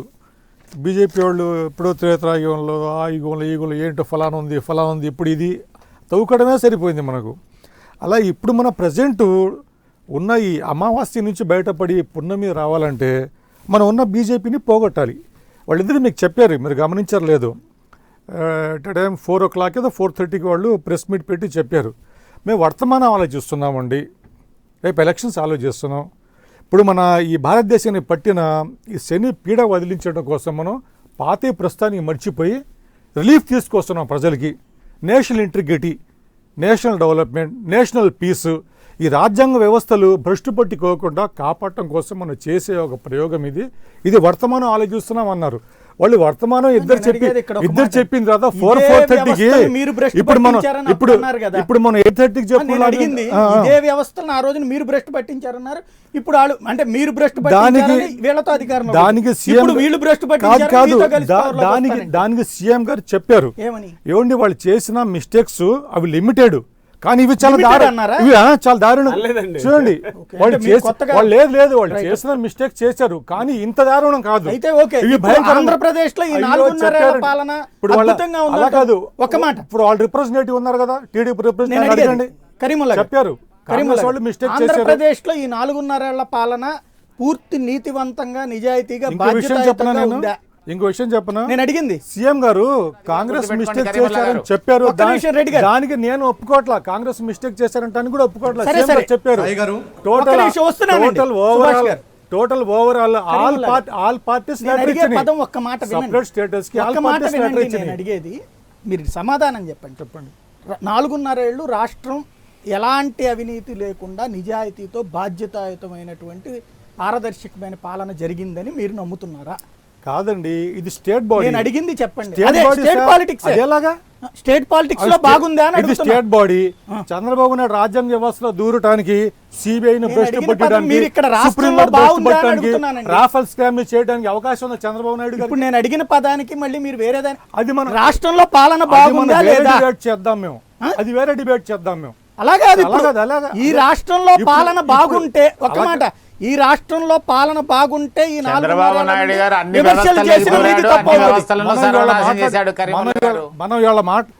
ఇక్కడి నుంచి అక్కడికి వెళ్ళింది, అక్కడి నుంచి మనం ఇవాళ మాట్లాడేది దేశం భ్రష్టు గురించి మాట్లాడుతున్నాం మనం. రైట్, మీరు కాదు ఇక్కడ ఆయన మాట్లాడేది ఇక్కడి నుంచి అక్కడికి వెళ్ళింది.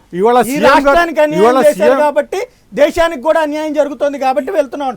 మీ దృష్టిలో రాష్ట్రం అంతా బాగానే పరిపాలించిందా తెలుగుదేశం?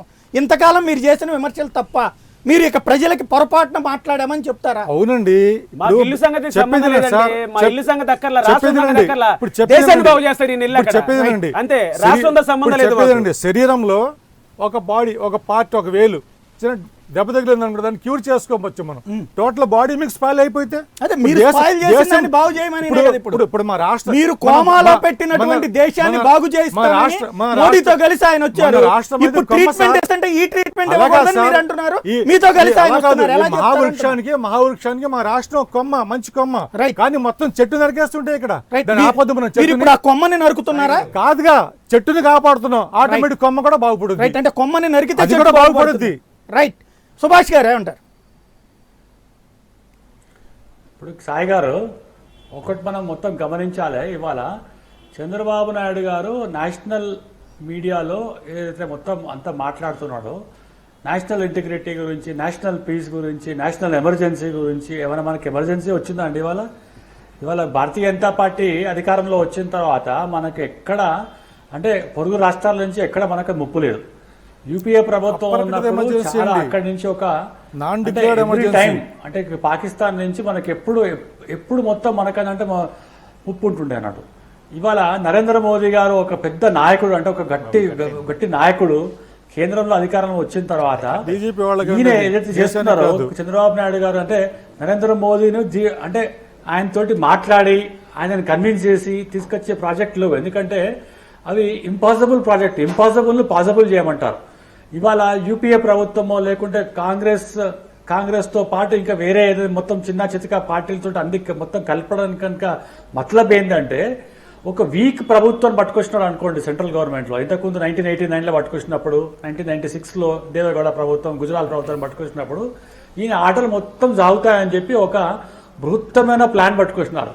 దానికి తోడు ఈయన మొత్తం తానా తందానా అంటే పక్కన మొత్తం డబ్బు కొట్టేందుకు సమాజ్వాదీ పార్టీ, డిఎంకే పార్టీ, తర్వాత తృణమూల్ కాంగ్రెస్, తర్వాత మన ఎన్సీపీ పార్టీ, అంటే ఇవన్నీ మొత్తం దాచుకున్నది నరేంద్ర మోదీ గారి ప్రభుత్వం వచ్చిన తర్వాత బయటికి తీసుకొస్తుంటే చాలా బాధ అవుతుంది అన్నట్టు. ఇవాళ ఇంత బాధ అవుతుంది. ఈయన కనుక ఇట్లనే కంటిన్యూ చేస్తే ఇంకొక 5 ఏళ్ళు కంప్లీట్ చేస్తే మన మొత్తం బట్టలు కూడా తీసేస్తాడని చెప్పి మరి ఒక వీక్ ప్రభుత్వాన్ని ఇవాళ కాంగ్రెస్ ప్రభుత్వం ఎక్కడ ఏ ఒక్క రాష్ట్రంలో ఉందని చెప్పండి, అసలు ఎక్కడైనా ఉందని చెప్పండి. కరీంనగర్ ఒక్క నిమిషం అండి, ఎక్కడైనా ఉందా చెప్పండి. ఇవాళ తృణమూల్ కాంగ్రెస్ చాలా క్లియర్గా ఏం చెప్పినారు, కాంగ్రెస్ పార్టీలో రాహుల్ గాంధీ కనుక ప్రధానమంత్రి అయితే మేము సపోర్ట్ చేయమని చెప్పినారు. సమాజ్వాదీ పార్టీ ఇవాళ అక్కడ అసలు మొత్తం పుట్టగతులే లేవు. మరి ఇక్కడ శరద్ పవార్ పార్టీ ఏదైతే ఎన్సీపీ ఉందో, అంటే చిన్న చిన్న పార్టీలతో పెట్టుకొని వాళ్ళ ఆటలు ఆడించి ఈయన ఒక పెద్ద నాటకం ఏంటంటే ఒక జగన్ నాటకం ఆడాలని చెప్పి ముందుకెళ్తుంది తప్పితే దీంతో వచ్చేది లేదు, పోయేది లేదు. ఒక 6 నెలల తర్వాత చూడండి సాయి గారు, 6 నెలల తర్వాత ఏంటంటే వీళ్ళనే పట్టుకొని తింటాడు, పట్టుకొని తింటాడు. మళ్ళీ మీరు పేపర్ బ్యాలెట్ మీద గెలవండి సార్, మీరు ఈవీఎం తీసేసి పేపర్ బ్యాలెట్ మీద గెలవండి, ఒప్పుకుంటా. దమ్ముగల పార్టీ ఇక్కడ పిఎల్ శ్రీనివాస్ గారు ఒక్క మాట నేను అడిగేది, పిఎల్ శ్రీనివాస్ గారు ఒక్క మాట నేను అడిగేది ఏంటంటే, ఇక్కడ దేశవ్యాప్త కూటమి కట్టడానికి ప్రారంభించినటువంటి కేసీఆర్ ఫెయిల్ అయ్యారు, చంద్రబాబు నాయుడు సక్సెస్ అయ్యారు. కేసీఆర్ వెళ్తే కూడా అపాయింట్మెంట్ ఇవ్వనటువంటి పార్టీలు ఈవేళ అందరూ కలిసి చంద్రబాబు వెనకాల నడుస్తున్నాయి. మీ ఫెయిల్యూరు చంద్రబాబు సక్సెస్ మధ్యలో జరగబోతున్న తెలంగాణ ఎన్నికలు, అప్పుడు మీకు ఓటు ఎందుకు వేస్తారు జనం? వినండి సాయి గారు, ఇప్పుడే తెలుగుదేశం నాయకులు చెప్పడం జరిగింది అక్కడ ఏంటి, 4 సంవత్సరాలు మేము బీజేపీతో ఉండి మోసపోయామని చెప్పి. మీ ఆంధ్రప్రదేశ్లో మోసపోయింది కాదు, మొత్తం దేశంలో మోసపోయారు. నంబర్ 1 అదే ఆంధ్ర ప్రజలు కూడా చంద్రబాబు నాయుడు నమ్మి మోసపోయారు ఇప్పుడు ఆంధ్ర ప్రజలందరూ కూడా. కాబట్టి ఫస్ట్ బీజేపీకి, సెకండ్ తెలుగుదేశం పార్టీకి, ఆ తర్వాత కాంగ్రెస్ పార్టీకి బుద్ధి చెప్పడానికి ఆంధ్ర ప్రజలు రెడీగా ఉన్నారు. నంబర్ 1. నంబర్ 2 ఏంటంటే, ఈ ఫెడరల్ ఫండ్ విషయంలో కేసీఆర్ గారు ఏది చేసినా కానీ ఆలోచన చేసి జాగ్రత్తగా, అది యూస్ఫుల్ గా మళ్ళీ వినండి, జాగ్రత్తగా అది పనికొచ్చే విధంగా చేసేటువంటి కేసీఆర్ గారు ఏదో మీడియా ముందు పోయి రోజు 2 గంటలు మాట్లాడి చంద్రబాబు నాయుడు లాగా చేసేటువంటి కేసీఆర్ గారు కాదు. కేసీఆర్ గారు ప్రజాస్వామ్యంలో ప్రజలకు కావాల్సింది, ప్రజలకు కోరిక మేరకు ప్రజలకు ఏ విధంగా కాపాడాలి అది చేసేటువంటి వ్యక్తి కేసీఆర్ గారు. చంద్రబాబు నాయుడు గారు నాకు అధికారం ఎప్పుడు వస్తుందా, నేను ఎప్పుడు అధికారంలో ఉంటానా, నేను ఒక్క ఎప్పుడు మాట జాతీయ శ్రీనివాస్ గారు, నాయకుడిని అయితానా మనం అనే ఇష్యూ కోపంలో డైవర్ట్ కావద్దు. ఉంటాడు. నేను అడిగేది ఎన్నికల ముందు ఫెయిల్యూర్ సక్సెస్ చూస్తారు. ఇక్కడ నేషనల్ ఫ్రంట్ పెట్టాలనుకున్న మీరు ఫెయిల్ అయ్యారు, ఆయన సక్సెస్ అయ్యారు. అప్పుడు మీకు ఓటు ఎందుకు వేస్తారు?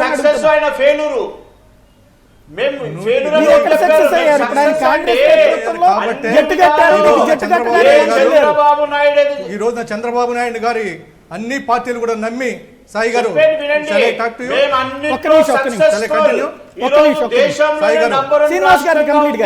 ప్రజలంతా కూడా టిఆర్ఎస్ ను గుర్తించారు, ప్రజలంతా కూడా కేసీఆర్ ను గుర్తించారు. ఈయన కేసీఆర్ తప్ప వేరే పార్టీ లేదు. చంద్రబాబు రేపు గుణపాఠం చెప్తారు, శ్రీనివాస్ గారు రేపు గుణపాఠం చెప్తారు. ఎన్నో రోజులు లేదు, అతి తక్కువలోనే అతి తక్కువ కాలంలోనే గుణపాఠం చెప్తారు ప్రజలు. గుణపాఠం చెప్పడానికి చంద్రబాబు నాయుడు గురించి గురించి మీరు వేలెత్తి చూపడానికి లేదండి. ఈ రోజున దేశమంతా చంద్రబాబు నాయుడు వైపు చూస్తున్నారు, నాయకుడి వైపు చూస్తున్నారు. దేశమంతా అది చెప్తారు, ప్రజలు చెప్తారు, ప్రజలు చెప్తారండి, ప్రజలే చెప్తారు. అవసరం లేదు. రేపు రోజులు లెక్క పెట్టుకోవాలి, మీ ప్రభుత్వం అక్కడ రోజులు లెక్క పెట్టుకోవాలి. అదేవిధంగా దేశంలో కూడా భారతీయ జనతా పార్టీ పరిస్థితి కూడా వాళ్ళు కూడా రోజులు లెక్క పెట్టుకోవాల్సిందే, వాళ్ళు తగిన మూల్యం చెల్లించుకోవాల్సిందే. అదేవిధంగా మీరు తెలంగాణలో కూడా మూల్యం చెల్లించుకోబోతున్నారు, అది మూల్యం చెల్లించుకోబోతున్నారు. దేశంలో కూడా శ్రీనివాస్ గారు, దేశంలో కూడా భారతీయ జనతా పార్టీ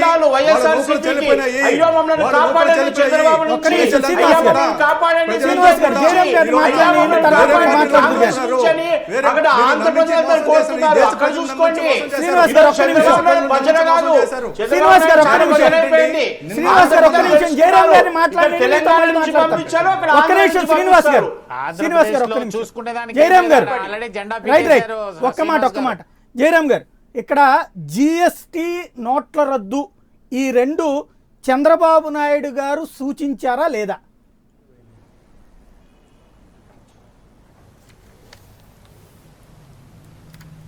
జయరామ్ గారు,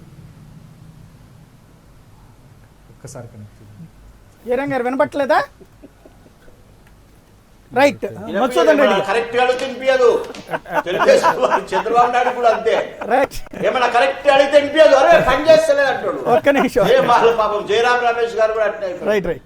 మనది ప్రజాస్వామ్య వ్యవస్థ అంటే యూనిటరీ ఫెడరల్ వ్యవస్థ మనకి సంబంధించి ఒక రాష్ట్రానికి ఇంకొక రాష్ట్రానికి మన రాష్ట్రాలు వసూలు చేసి డబ్బులు పన్నుల రూపంలో కేంద్రానికి ఇస్తే కేంద్రం దేశ రక్షణతో పాటు మిగతా రాష్ట్రాల అవసరాలను బట్టి తీర్చాల్సిన బాధ్యత ఉంది. నిధులు కేటాయింపులో మీకు ఎప్పుడైతే వివక్ష చూపిస్తున్నప్పుడు అది ప్రజాస్వామ్యానికి విరుద్ధం ఎందుకు కాదు? ప్రజాస్వామ్యం సమస్యలు పట్టడానికి సంబంధించి ఇప్పుడు ప్రజాస్వామ్యం ఇబ్బందులు పడ్డట్లెక్కే. ఎందుకంటే ఎప్పుడైతే వివక్ష చూపిస్తున్నారు నిధులు, ఎందుకంటే రాష్ట్రాలకి సక్రమంగా చెల్లించాలి ప్రధానమంత్రి అనేవాడు. అటువంటిది అట్లా కాకుండా కళ్యాణ మండపాల నిర్మాణానికి అని విగ్రహాలకి లక్షల కోట్ల రూపాయలు ఖర్చు పెట్టే వ్యక్తి రాష్ట్రానికి న్యాయబద్ధంగా ఇవ్వాల్సిన డబ్బులు కూడా ఇవ్వని పరిస్థితిలో మీకు ప్రజాస్వామ్యానికి విఘాతం కలిగింది చెప్పడంలో తప్పేం లేదు దానికి సంబంధించి. రైట్, జయరామ్ గారు. ప్రజాస్వామ్యం గురించి మాట్లాడుతున్నారు. ప్రజాస్వామ్యం గురించి విలువలు ఏమున్నాయండి? ఈ భారతీయ జనతా పార్టీ ప్రజాస్వామ్య విలువలు తెలుసుంటే ఈ విధంగా చేయరు. వాళ్ళు ఈ రాష్ట్రాన్ని అధోగతి పాలు చేస్తున్నారు.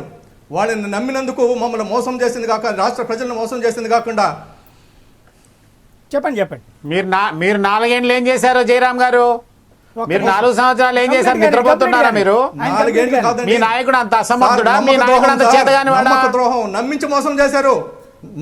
నమ్మక ద్రోహం 4 సంవత్సరాలు ఉండి నమ్మక ద్రోహం జయరామ్ గారు. ప్రజలు మిమ్మల్ని ఎన్నుకునింది 5 సంవత్సరాల కోసం.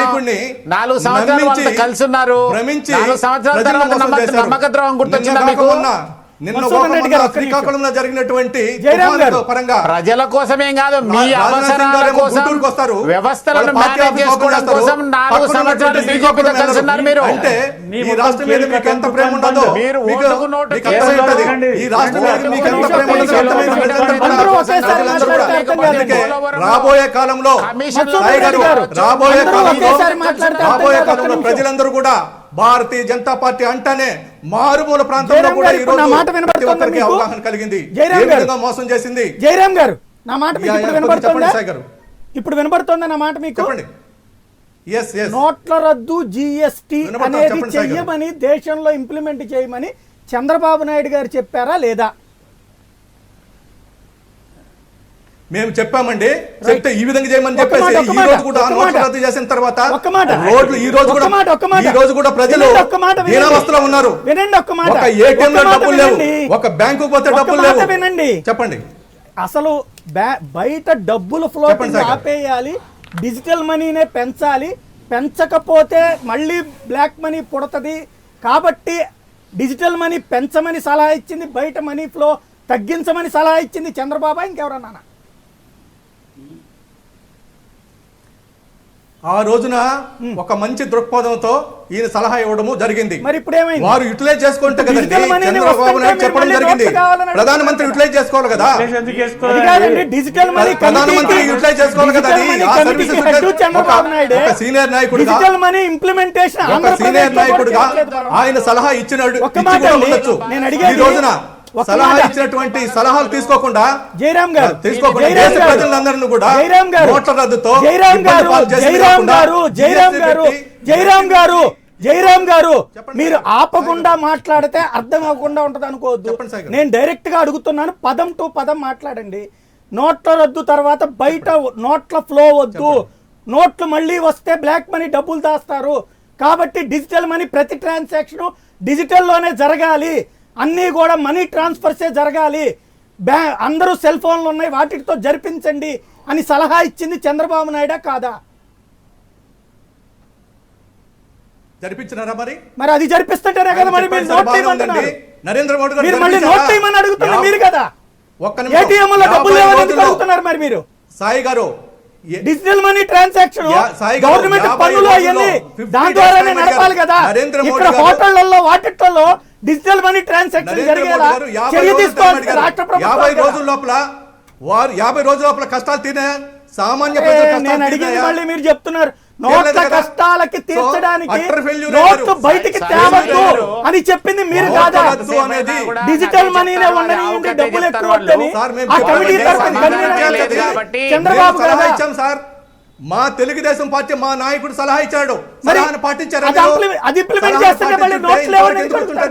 నోట్ల రద్దు చేసి డిజిటలైజేషన్ కి మీ నాయకుడు కన్వీనర్, చెప్పాడు కాదని చెప్పడం లేదు, కానీ మీరు ఇంప్లిమెంట్ చేస్తున్నారా? అదేనండి, అది ఇంప్లిమెంట్ చేయాల్సింది మీరు. రాష్ట్రంలో ప్రతి చిల్లర కొట్లో ప్రతి ఫ్యాన్సీ షాప్ లో డిజిటల్ మనీని ఒప్పుకునేలా చేయాల్సింది రాష్ట్ర ప్రభుత్వం. మీరు ఫెయిల్ అయితే మళ్ళీ నోట్లు ఇవ్వమని ఎందుకు అడుగుతున్నారు? మీరు ఇంప్లిమెంట్ చేసుకోకపోతే ఎవరు ఇంప్లిమెంట్ చేయాల్సింది మీరు. చెప్పారండి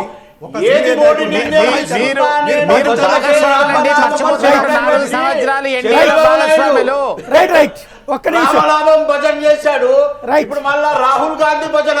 రైట్ సుభాష్ గారు, సాయి గారు ఒక్క నిమిషం, రెడ్డి గారు వస్తున్నా, సుభాష్ గారు ఒక్క నిమిషం వస్తున్నా. నేను ఒక్క విషయం చెప్తున్నానండి, 4 సంవత్సరాలు కలిసి ఉండి తిట్టకుండా ఈరోజు అతని అవకాశం గురించి ఈరోజు మోడీ గారు ఈరోజు దేశంలోనే ఈరోజు మోడీ గారిని తుడిచిపెట్టాలని చూస్తా ఉంటే ఏదో నేను ఉద్ధరిస్తున్నాను పోయి దేశంలో ఎందుకయ్యా బాబు, నువ్వు అందరు కలిసి కట్టుగా ఆంధ్ర రాష్ట్రంలో అన్ని పార్టీలు కలిసి మాకు ప్రత్యేక హోదా కావాలి అని చెప్పి ఫస్ట్ పోట్లాడండి. దేశం ఎంతసేపు ఉద్ధరించండి, ఈ ఆంధ్ర ప్రజల్లో ఫస్ట్ కాపాడండి, ఆంధ్ర రాష్ట్రంలో తీసుకురండి, అందరు యునైటెడ్ ఇక్కడ చేయండి, యునైటెడ్ అక్కడ కాదు. నీకెందుక దేశ రాజకీయము? నిన్ను నమ్మి ముఖ్యమంత్రి చేసినప్పుడు ఆ ప్రజలను కాపాడాల్సిన బాధ్యత నీ పైన పడుతుంది. కానీ నువ్వు పోయి దేశ రాజకీయాలకు నీకు దేశంలో ఎందుకంటే మైండ్ గేమ్ ఇది అంతా కూడా. సాయి గారు ఒకటి చెప్తారు చూడండి, ఒకటి చెప్తారు చూడండి, నాకు కొంచెం టైం లేదు, ఒకటి చెప్తారు చూడండి. ఇప్పుడు ఏమైందంటే ఇదంతా డిజిటలైజేషన్ కానీ లేక నోట్ల రద్దు కానీ వచ్చిన తర్వాత మరి ఏదైతే మొత్తం కమిషన్ అన్ని మొత్తం అక్కడ నరేంద్ర మోదీ గారు మొత్తం అరికట్టిన తర్వాత ఇవాళ ఎట్లయిపోతుంది అంటే అసలు మొత్తం ఆ ఒక రూమ్ లో ఏసీ ఆఫ్ చేసి ఫ్యాన్ ఆఫ్ చేసి లైట్లు ఆఫ్ చేస్తే ఎట్లుంటుందో అటు చాలా భయాందోళన పడుతున్నాడు. దాచుకున్నది దోచుకున్నది మొత్తం కాంగ్రెస్. ఇవాళ అన్ని మొత్తం బయటికి తీసుకొస్తుంటే ఇవాళ మీకు వచ్చిన ప్రాబ్లం ఏమున్నది అంటే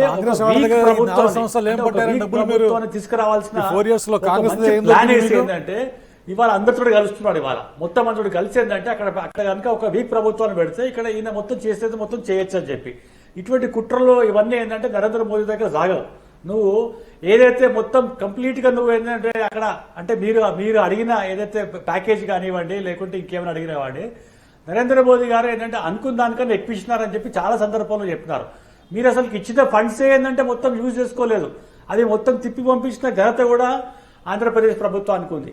అంటే ఇవన్నీ మొత్తం చేసిన తర్వాత ఏంటంటే మన నరేంద్ర మోదీ గారు కనుక అక్కడ ఉంటే మళ్ళీ వచ్చే 5 సంవత్సరాలు కనుక ఉంటే మా ఆటలు సాగవని చెప్పి ఎవరైతే పప్పు అన్నారో రాహుల్ గాంధీ ఈ దేశానికి అసలు ప్రధానమంత్రి కాలేడు జన్మలా అని చెప్పి ఉన్నాడో ఆయన దగ్గరకు పోయి ఇవాళ ఏంటంటే మంచిగా ఒక ఆల్బమ్ తిరిగి ఒక ఫోటో ఫినిష్ పెట్టుకొని ఇవాళ ముందుకెళ్తుందంటే ప్రజలు అసలు ఎట్లా నమ్ముతారండి? ఇవాళ అసలు ఏమైనా నమ్ముతారా? మీరేంటంటే ఆంధ్రప్రదేశ్ లో కాదు ఇవాళ తెలంగాణలో వచ్చి కూడా ఒక నిమిషం ఇవాళ మొత్తం తెలంగాణలో వచ్చి కూడా మీ ఆస్తులు ఇక్కడ కాపాడుకోవడం అందుకేంటంటే ఒక అనైతిక పొత్తు ఇవాళ తీసుకొచ్చి ఇక్కడ కాంగ్రెస్ పార్టీ తోటి మరి మొత్తం పెట్టుకుంటున్నారంటే అది ఎక్కడ పోతున్నారు మనం అంటే ఆంధ్రప్రదేశ్ ప్రత్యేక హోదా గురించి నిండు సభలో రాజ్యసభలో లోకసభలో అక్కడ ఆంధ్రలో వచ్చినప్పుడు ప్రధానమంత్రి గారు నేను 15 ఏళ్ళు అని చెప్పేసి ఒక చెంబులో నీళ్లు ఒక చెంబులో మట్టి ఇచ్చేసి వెళ్ళిపోయినటువంటి ప్రధానమంత్రి గురించి మనము చర్చించకూడదు. మోసం చేశారు ప్రధానమంత్రి. ఆ మోసంలో చంద్రబాబు నాయుడు కూడా వాళ్ళతో కలిసి ఇటు ఆంధ్ర ప్రజలను ఇద్దరు కలిసి మోసం చేశారు. ఇది వాస్తవం. ఆంధ్ర ప్రజలు మరవలేరు ఈ రెండు పార్టీలు. అవకాశం గురించి కాంగ్రెస్ పార్టీ గురించి ఇక్కడ మీరు సమాధానం హోదా ఆంధ్రాకి ఇస్తే మాకు కూడా ఇయ్యాలని అడిగింది మీరు కాదా? వాళ్ళకేమిస్తే అవన్నీ మాకు కూడా ఇయ్యాలని మీరు కాదా అని చెప్పేసి పార్లమెంట్ లో అదే పార్లమెంట్ లోనే అవిశ్వాస తీర్మానం సందర్భంగా కూడా అడ్డం జరిగింది మీరు కాదా? ఇవాళ మీరు ఆంధ్ర గురించి మాట్లాడితే చంద్రబాబు నాయుడు వచ్చి మీతో కలుస్తారంటే వద్దండి మీరు కాదా? ఇవాళ మళ్ళీ మీరు ఆంధ్ర గురించి ఎలక్షన్స్ టైంలో ఎందుకు చెప్తున్నారు? హోదాగా ఎల్లప్పుడూ తెలంగాణ రెడీగా ఉంది. ఆంధ్ర ప్రజలను కాపాడాలి. ఆంధ్రాకి ఇస్తే మాకు కూడా ఇవ్వమని అడిగింది మీరు కాదా అని అడుగుతున్నా నేను. ఆంధ్రాకి ఇస్తే మాకు కూడా ఇవ్వాల్సిందే అని అడిగింది మీరు కాదు. మరి అప్పుడు దేశంలో అందరికీ హోదా ఇస్తే ఇంకేముంటది? చంద్రబాబు అది కాదు. మిగులు బడ్జెట్ ఉన్న రాష్ట్రానికి లోటు బడ్జెట్ ఉన్న రాష్ట్రానికి ఇద్దరికి హోదా ఇస్తారా? అలాంటి వివాదాలు అప్పుడేమో సృష్టిస్తారు, ఇప్పుడేమో ఏదో ఒక రాజకీయంగా మాట్లాడతారు. మంచిగా చూడండి అంటున్నావు. రైట్. వివాదాలు మీరే సృష్టిస్తారు. మేమెప్పుడు కూడా ఆంధ్ర ప్రజలకే కానివ్వండి ఆంధ్ర ఏమైంది? అవిశ్వాస తీర్మానం సందర్భంగా ఎందుకు ఆగిపోయారు? చంద్రబాబు నాయుడు వస్తానంటే ఎందుకు వద్దన్నారు? అవిశ్వాస తీర్మానం సందర్భంగా ఎందుకు వెనక్కి తగ్గారు? హోదా వద్దని చెప్పి ఎందుకన్నారు? మాకు కూడా చంద్రబాబు నాయుడు ఇండిపెండెంట్ గా రమ్మనండి.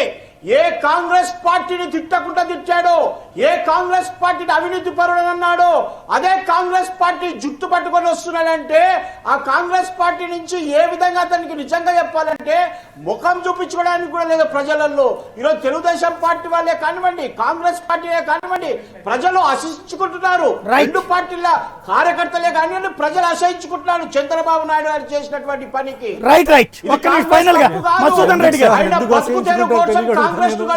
కాంగ్రెస్ వాళ్ళు తెలుసుకోవాలి. సాయి గారు చెప్పండి.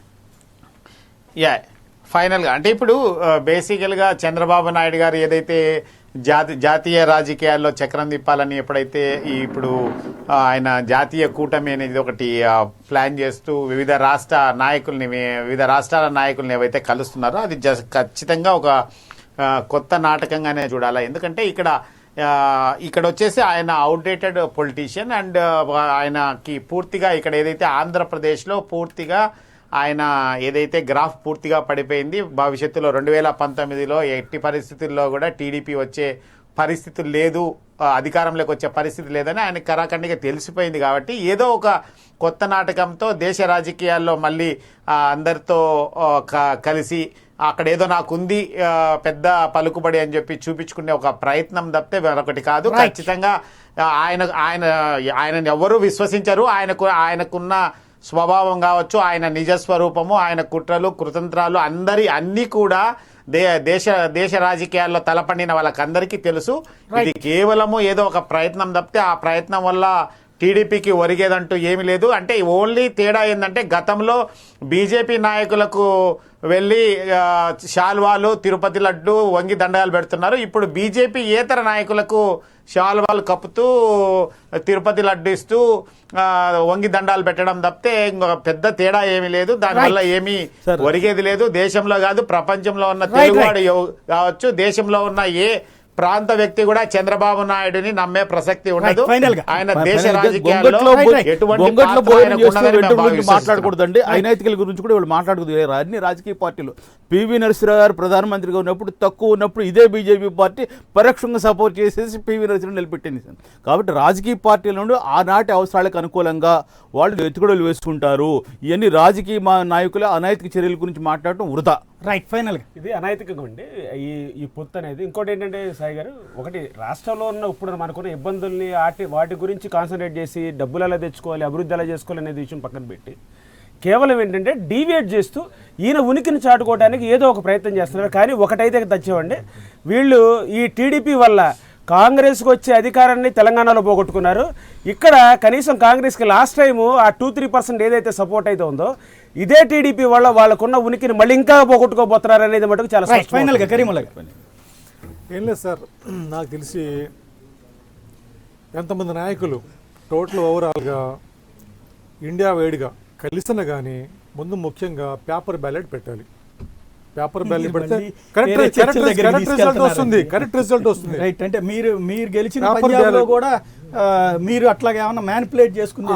లాస్ట్ టైం డిబేట్ లో కూడా చెప్పాను నేను మీకు, ఎక్కడైతే వాళ్ళ పార్టీ వీక్ గా ఉందో అక్కడ వాళ్ళ ప్రాబ్లం సృష్టించట్లేదు. లేకపోతే మీరు వేరే చోట్ల అంతే కదా. అదే దాన్ని రాజకీయం ఇప్పుడు పేపర్ బ్యాలెట్ పెట్టాను భయం ఉంది. పేపర్ బ్యాలెట్ కాదు, దాంట్లో ఇప్పుడు ఓటు ఏదేస్తారో ఆ రిసిప్ట్ కూడా మీ చేతికి వస్తుంది. ఏం బాధ మీకు?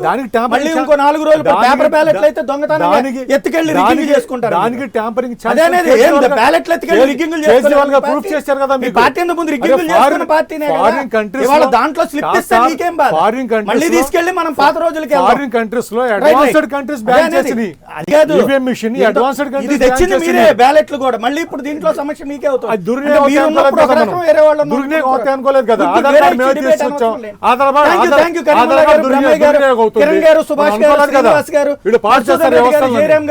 ఇది పరిస్థితి. మొత్తం మీద రాజకీయాలలో కొత్త శకం ప్రారంభమైంది.